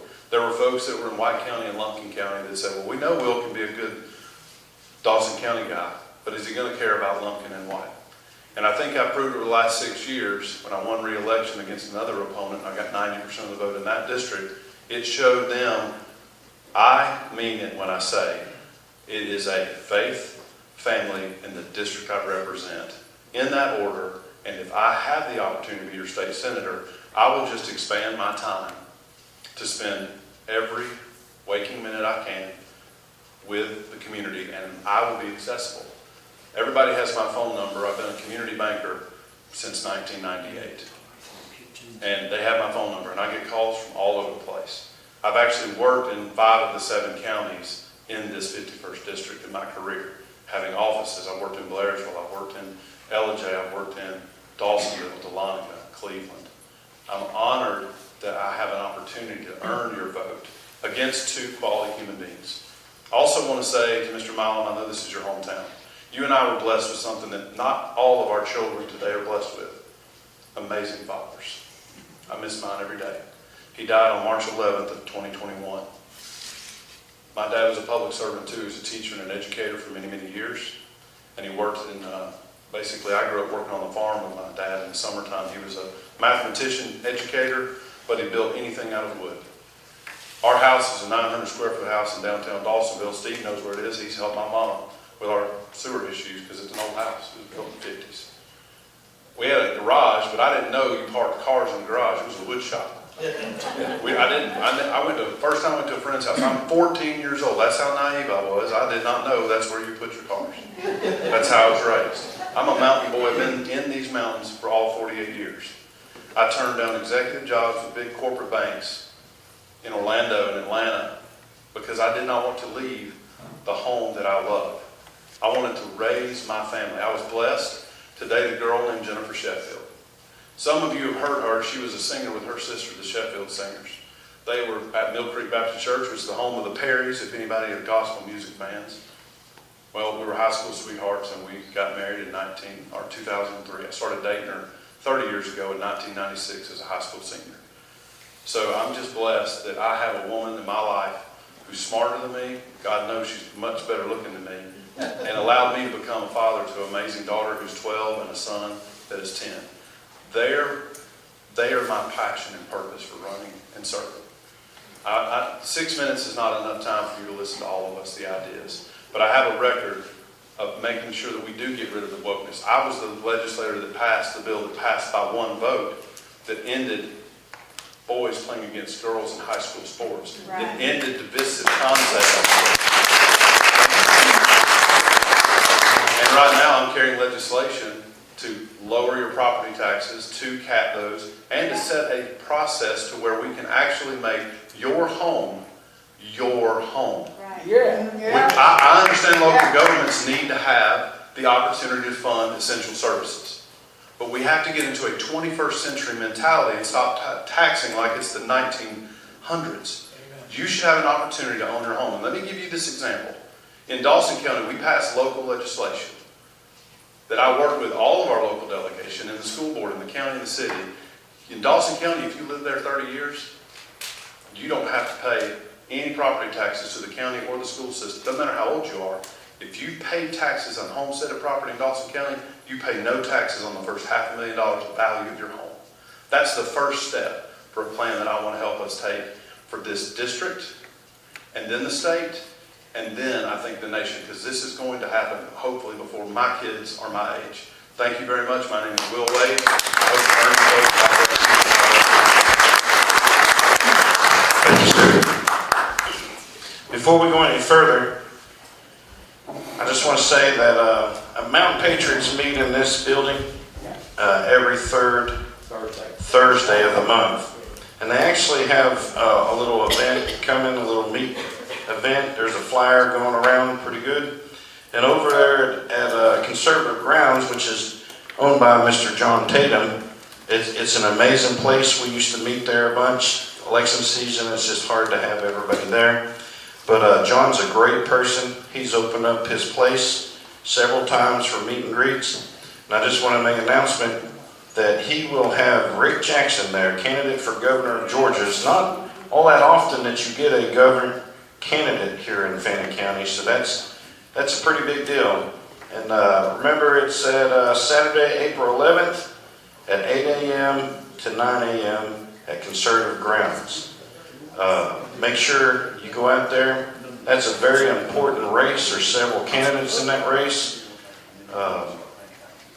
Make sure you vote. Make sure you vote for who you feel would be best for that job. But it's an opportunity to meet a candidate for governor at that day at an amazing place. If you haven't been to Conservative Grounds, I totally recommend going to Conservative Grounds. And without further ado, we'll go through some questions here. We will be asking a little bit more questions, 3 questions, since they are state candidates. Try not to go real long with the time, but it's not every day you get all 3 District 51 state candidates here. Ms. Caroline, do you have a question for any of the candidates? You'll excuse me all, my question is going to be longer than what their response should be. But I would like for you all, it's for all of you 3, I would like you to consider your answer before you answer it and get it from your heart. I'm one of a small group of volunteers with the Mountain Legislative Watch Group. For those of you who don't know, what we do is we read, I'm nervous, I'm sorry. We read as many bills presented to the Georgia House and the Senate during the session. This year it was the second half of a 2-year session. We read as many as we can, and during that we try to contact our congressman and senator for our district. I would like to know from each one of you, if you received this precious seat for us residents here. I've only lived here for 36 years. I've worked and paid taxes here. So Fannin County is my home. It's where I lived the longest. If you received this precious state, would you give accessibility to us and respond when we voice our concerns about certain bills before the legislature, especially when we outline in detail exactly what the concerns are about the bill, and not tell us, oh, I didn't get the text or the email. And I would like you to, would you also, with these concerns, discuss them with your fellow senators The reason I'm asking is because we've tried to contact several of the senators on several very bad bills that got crossed over and are passed and are going to Governor Kemp. Being polite to me. Get stab at that quickly. First, my phone number is 678-776-5395. Don't call the Capitol line. They're good people working hard. I represent 59,812 people, give or take a few. And so a lot of folks are engaged. Number two, I will respond as much as humanly possible when there is legislation that I am hearing has a chance to pass. I will also let you know if I'm hearing that there is a bill that is passing, but it will be changing on either side. And that's happening a lot right now. Well, they're substituting a lot. They're doing a lot of substituting. I've got a bill, it's now the heaviest bill in the House. It's 5 education bills. It's good. It's going to be in the Senate. It's a financial literacy and also digital literacy. And I was a sponsor of the bill that got rid of cell phones K through 12. I was on the bill that got rid of the K-8 last year. We got to get rid of that. So, but I'm a community banker, and I'm a community banker because my first customers met me when I was a teller at 7 a.m. and I was cashing their checks for their employees. And they got my number when I became a junior lender, and then a construction lender, and then a commercial lender. And I don't get repeat customers, and I don't get repeat voters if I don't communicate with you. So I'll always call you back, and I'll always communicate with you. Yes, to answer your question, of course I will. And you know, several of you have my card already, and I get questions. I had a question of the day. I may screen it because there's so many calls that come in now with even texts that you don't know what they are. But absolutely, and that's what I've been doing even as a candidate. I'll go around and I meet people. I want to hear what their concerns are. Bottom line is I want to know your concerns and what your issues are so I can represent them in the Senate because I represent you. That's my concern is you. And I am your neighbor and I live here and I'm available. And when I'm not down there, if elected, I'm in your community. So that's what I want to be. So your question is, will you have a voice? That's what I'm running for. I'm running to be your voice. I want to be the bridge between the people and the government. It's not just my voice, understand that. It's a group of us. And we get through as many as we possibly can. And all we're asking for, when we read these bills, we see what's wrong with them. We see what the headline is, and the headline has nothing to do with what's in the body of the bill. They're pushing this TPUSA bill. What is that? What do you all think that is? Turning Point, right? Right. Has nothing to do with Turning Point. Nothing. That's the government for you. They lie to you. Just like I was talking about a while ago. Pardon me? No, fine. Yes, I will be a voice for you. That's like I said. I want to be the bridge between people. And I was talking to my wife when we were driving up through here. There's eight counties in this district, right? So I think, we have commissioners, we have school boards and stuff like that. But when I win this, I would like to have a certain group of people out of each county. I told her, I said 5 or 10 people that can be on a committee that they can listen to the people inside of this. Because here's the thing is, it don't matter what no one says. There's 180,000 people under this. So, yeah, we're going to try our best to hear everybody, but that's going to be almost impossible. So if we have a committee in each county, and I'm just putting this out here, you can talk about this amongst your own people, but it's just like when I was commissioner. If we had a certain thing going on, we'd put a committee of 3 or 5 they could meet and talk, and they could have a speaker of that. Then, when we'd have a commissioner meeting, that group would come and express what everybody, they'd go out in the communities and express what they want. You know what I'm saying? But here's the thing is, I can't do this by myself.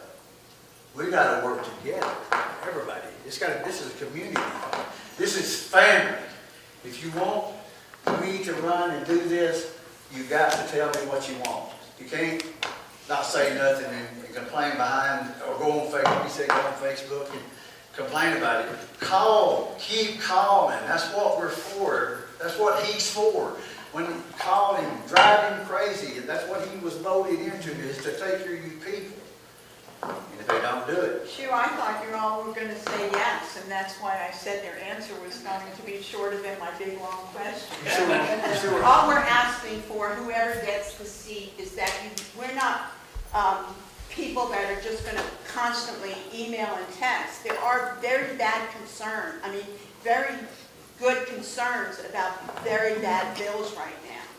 And if you're not looking at, if you're just looking at the banner of the bill, you're losing everything, because the content of the bill has nothing to do with the banner half the time. So all we want is somebody to take a look at it and say, yeah, I read it, I understand what you're thinking. You don't even have to call anybody, just let us know. Thank you very much. Hey, that was a great question. Something in case people don't know, that even District 51 State House is a part-time position. They all have their own careers or this, that, and other. Right. Same thing with our school board, and even our post 2 commissioners are all a part-time position. And, but anyway, do we have another question? Yes, sir. I cannot remember your name. Mark Colabrat. Mark. That is correct.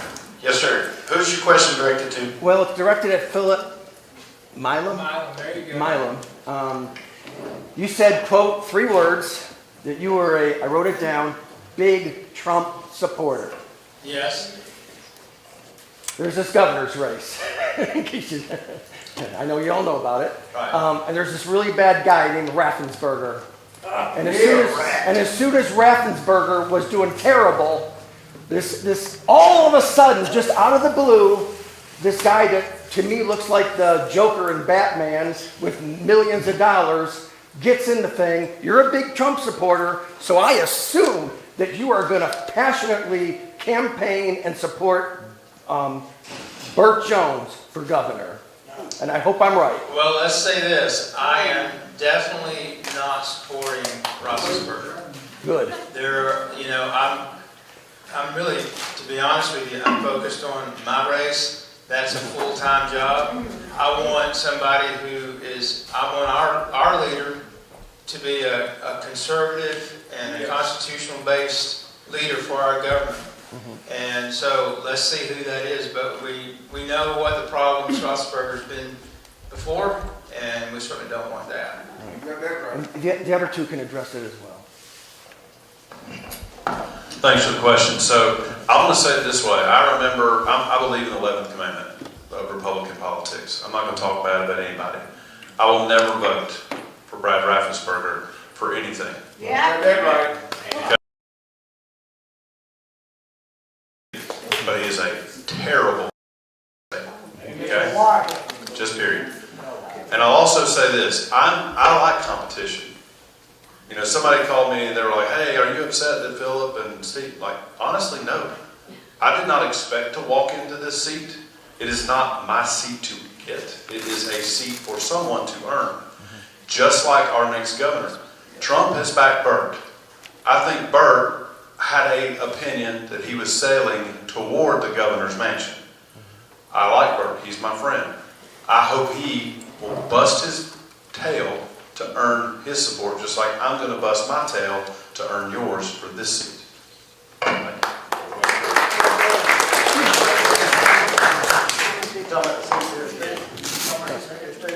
No way. No, Burt No way. Jones, I'm yeah. not for him. And, I know it's kind of tough to stick your head out there a little bit for some of these political people. But I did have the opportunity to meet this new guy, Rick Jackson.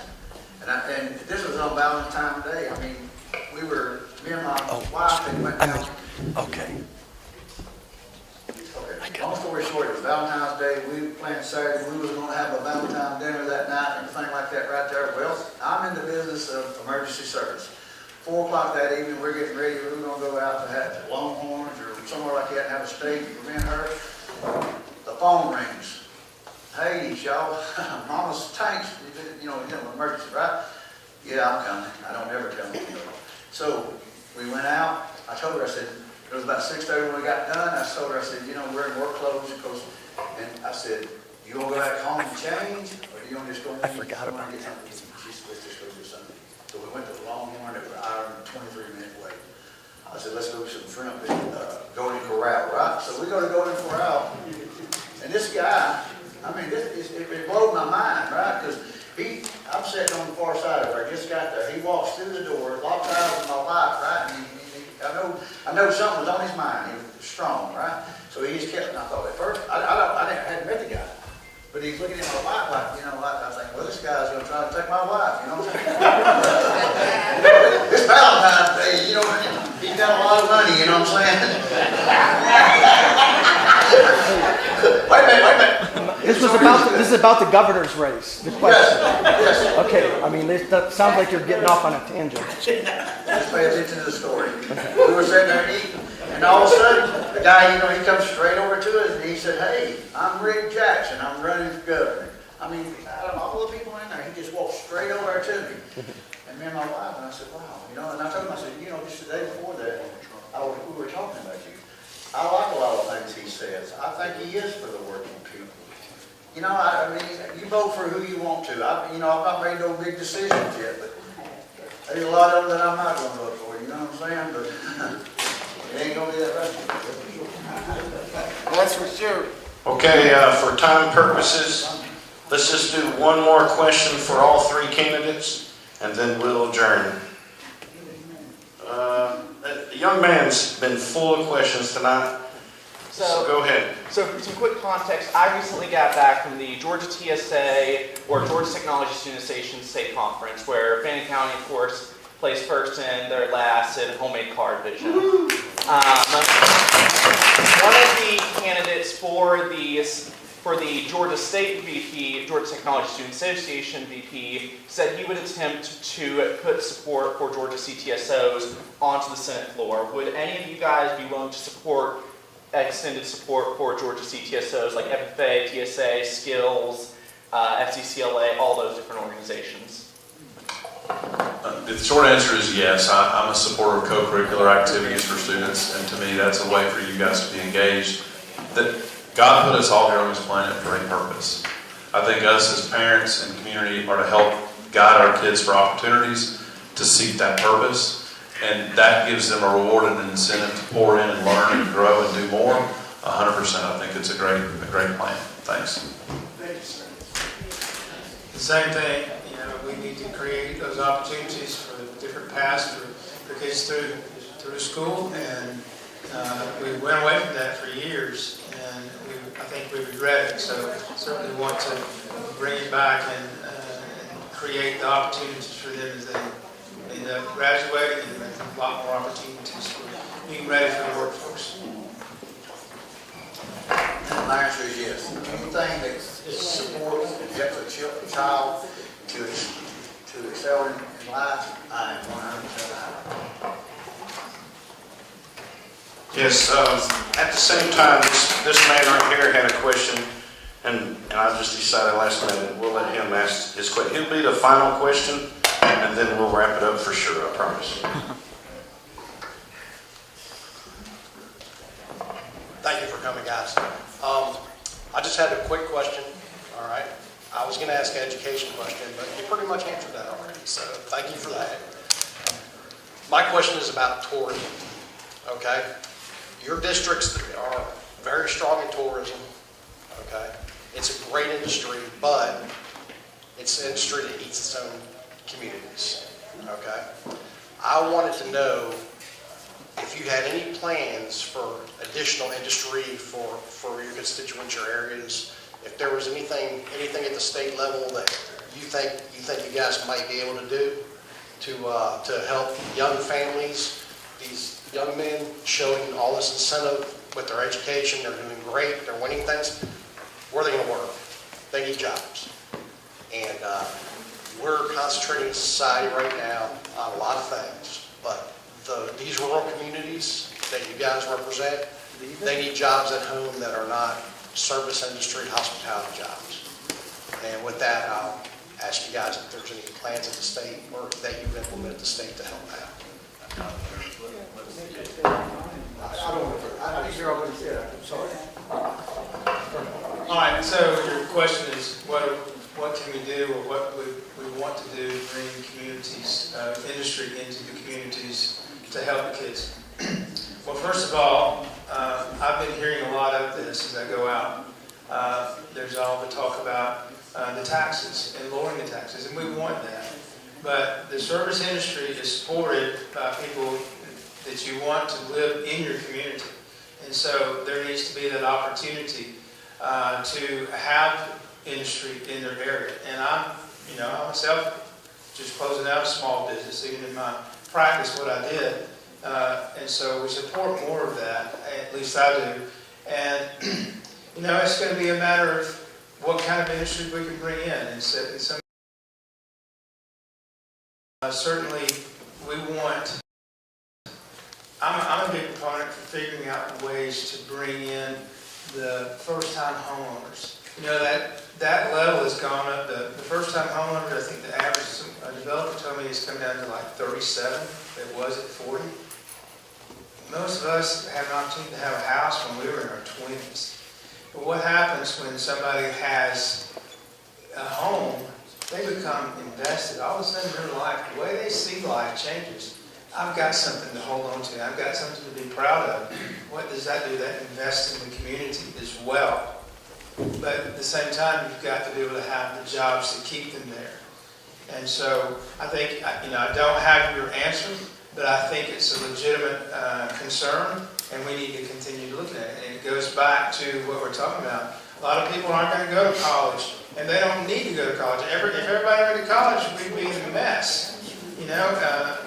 I remember not long ago, the guy said they couldn't find a journeyman welder.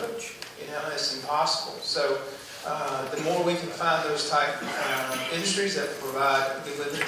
Back in our day, when I was a kid, we had the copper company, City Services, we had Levi's, we had several, and people were able to make a good living and have a good, enjoyable life. And I'd love to see that come back. Well, like I said, I didn't hear your first part. You said something about tourism. You talking about our communities, our most bringing comes or from tourists, right? You're talking about jobs bringing. So when I was, it's like I was saying, I was commissioner, right? That's what we worked on. We brought in Arcata. We brought in what's that other young one? Refrigerator, and you got satellite. So yes, I'm 100% about bringing jobs in. But you got to understand, you bring them in, you're bringing in growth. You follow me? But yeah, like I said, I want to raise my kids to stay home. I want my grandbabies to stay home. I'm just like you, brother. I'm just like everybody else right here. I love my family, and I want to stay right here. I want to get rid of it now, you know what I'm saying? But, yes. So I appreciate this question, and I'm going to kind of spin this off my late father. One of the core principles he taught me was fidelity. And that's fidelity to your family, to your faith, and to your community, and having a open dialogue with those local leaders that can help guide what is it that our community is wanting to expand, but expand with purpose and with specificity, right? So I'm currently, as a state representative, working for a company that is in Lumpkin County that is trying to acquire a Canadian company to relocate, and it will bring 42 jobs, okay? I have a relationship with the Georgia Economic Development Department. I am able to communicate on behalf of the commissioners that contacted me, the chamber president that contacted me, and the business owner who I happen to know. He's not my bank customer, but he is in my market. He said, hey, well, I need help with this. And for you in this race, I think you have three great options. You only have one day one ready option. And that is what the differential I bring. I'm not entrenched. I've not been there 20 years. I've not been there long enough to now no longer return phone calls from constituents. This is my joke with some of the older members. They actually fuss at me because I'm the most responsive member in my area of the House. I return every text, I return every call, I return almost every email. It's hard to deal with the difference between spam emails and real ones. but I will be that voice for you. So if Fannin County says, hey, we've got this program at our career tech school, and we want to have this CNC manufacturing, line, I need a business to come that wants to come here. I work with economic development, and we put you on their list while they are recruiting across the nation. Because we got a great opportunity, y'all. There's a lot of blue areas of this country that are screwing it up. And those businesses are like, look, I don't love our taxes, but we're one of the lowest per capita tax states in the nation. We got it pretty good compared to those blue bastions of nonsense. Those businesses want to what? Provide for their families, provide for their shareholders, provide for their employees, and build a good community. I will be a day one ready to help answer that when you, as a community, decide what is our specific industry. And, I'm a believer in the debt, pay back your debt by that smallest goal first. You knock out the smallest credit card with the biggest payment, you get rid of that one first. What's the biggest, most achievable industry you want to go after? And let's do it unified as a state senator. I'll work with Johnny Chastain, your state rep. We'll work with your commissioners and your community and your city to make it happen. I'm working on an infrastructure project for one of the businesses we brought in Lumpkin County. We need to add an additional supplier that is in Alabama that will move next door in a building if we can get a gas line there. We have to go through that process to ensure we push those things, and we don't. I got a heightened sense of urgency. Okay, I'm not going to sit around and wait. I don't plan on doing this forever. And I love these gentlemen. They might be a little different of a generation. I don't want to be a state senator when I'm ready to retire. I'm going to pour in this time so that the next person, the next generation, maybe one of those local candidates that's going to be a local officer can be the next state senator when you tell me it's time for me to go home. Thank you very much. Appreciate the question. And thank you all for having us tonight. I think these gentlemen need a round of applause for putting the show out there. I do have one request, and I'll say it this way. I am a one mountain mentality guy. And I built this in my sports career and with my kids. I go to all these parks and recs with my kids for volleyball, baseball, and football, and basketball. We're not the 515 or the other side. We're one mountain, y'all. I want to bring unity to all of our community. Thank you very much. And there's a gentleman I want to give something to. So the first time I came to Fannin County, there's a gentleman that's in the room. I think you know him right there. I'm looking at him. Yes, you. Come up here. Yep, Walt. Come on. So, I'm doing this honestly in honor of my father. The first person that showed me kindness before he knew me was this gentleman. He didn't ask for anything. He just gave me undue respect that I had not earned. He showed me that first. So I want to give this to you because I think you deserve it more than me. So thank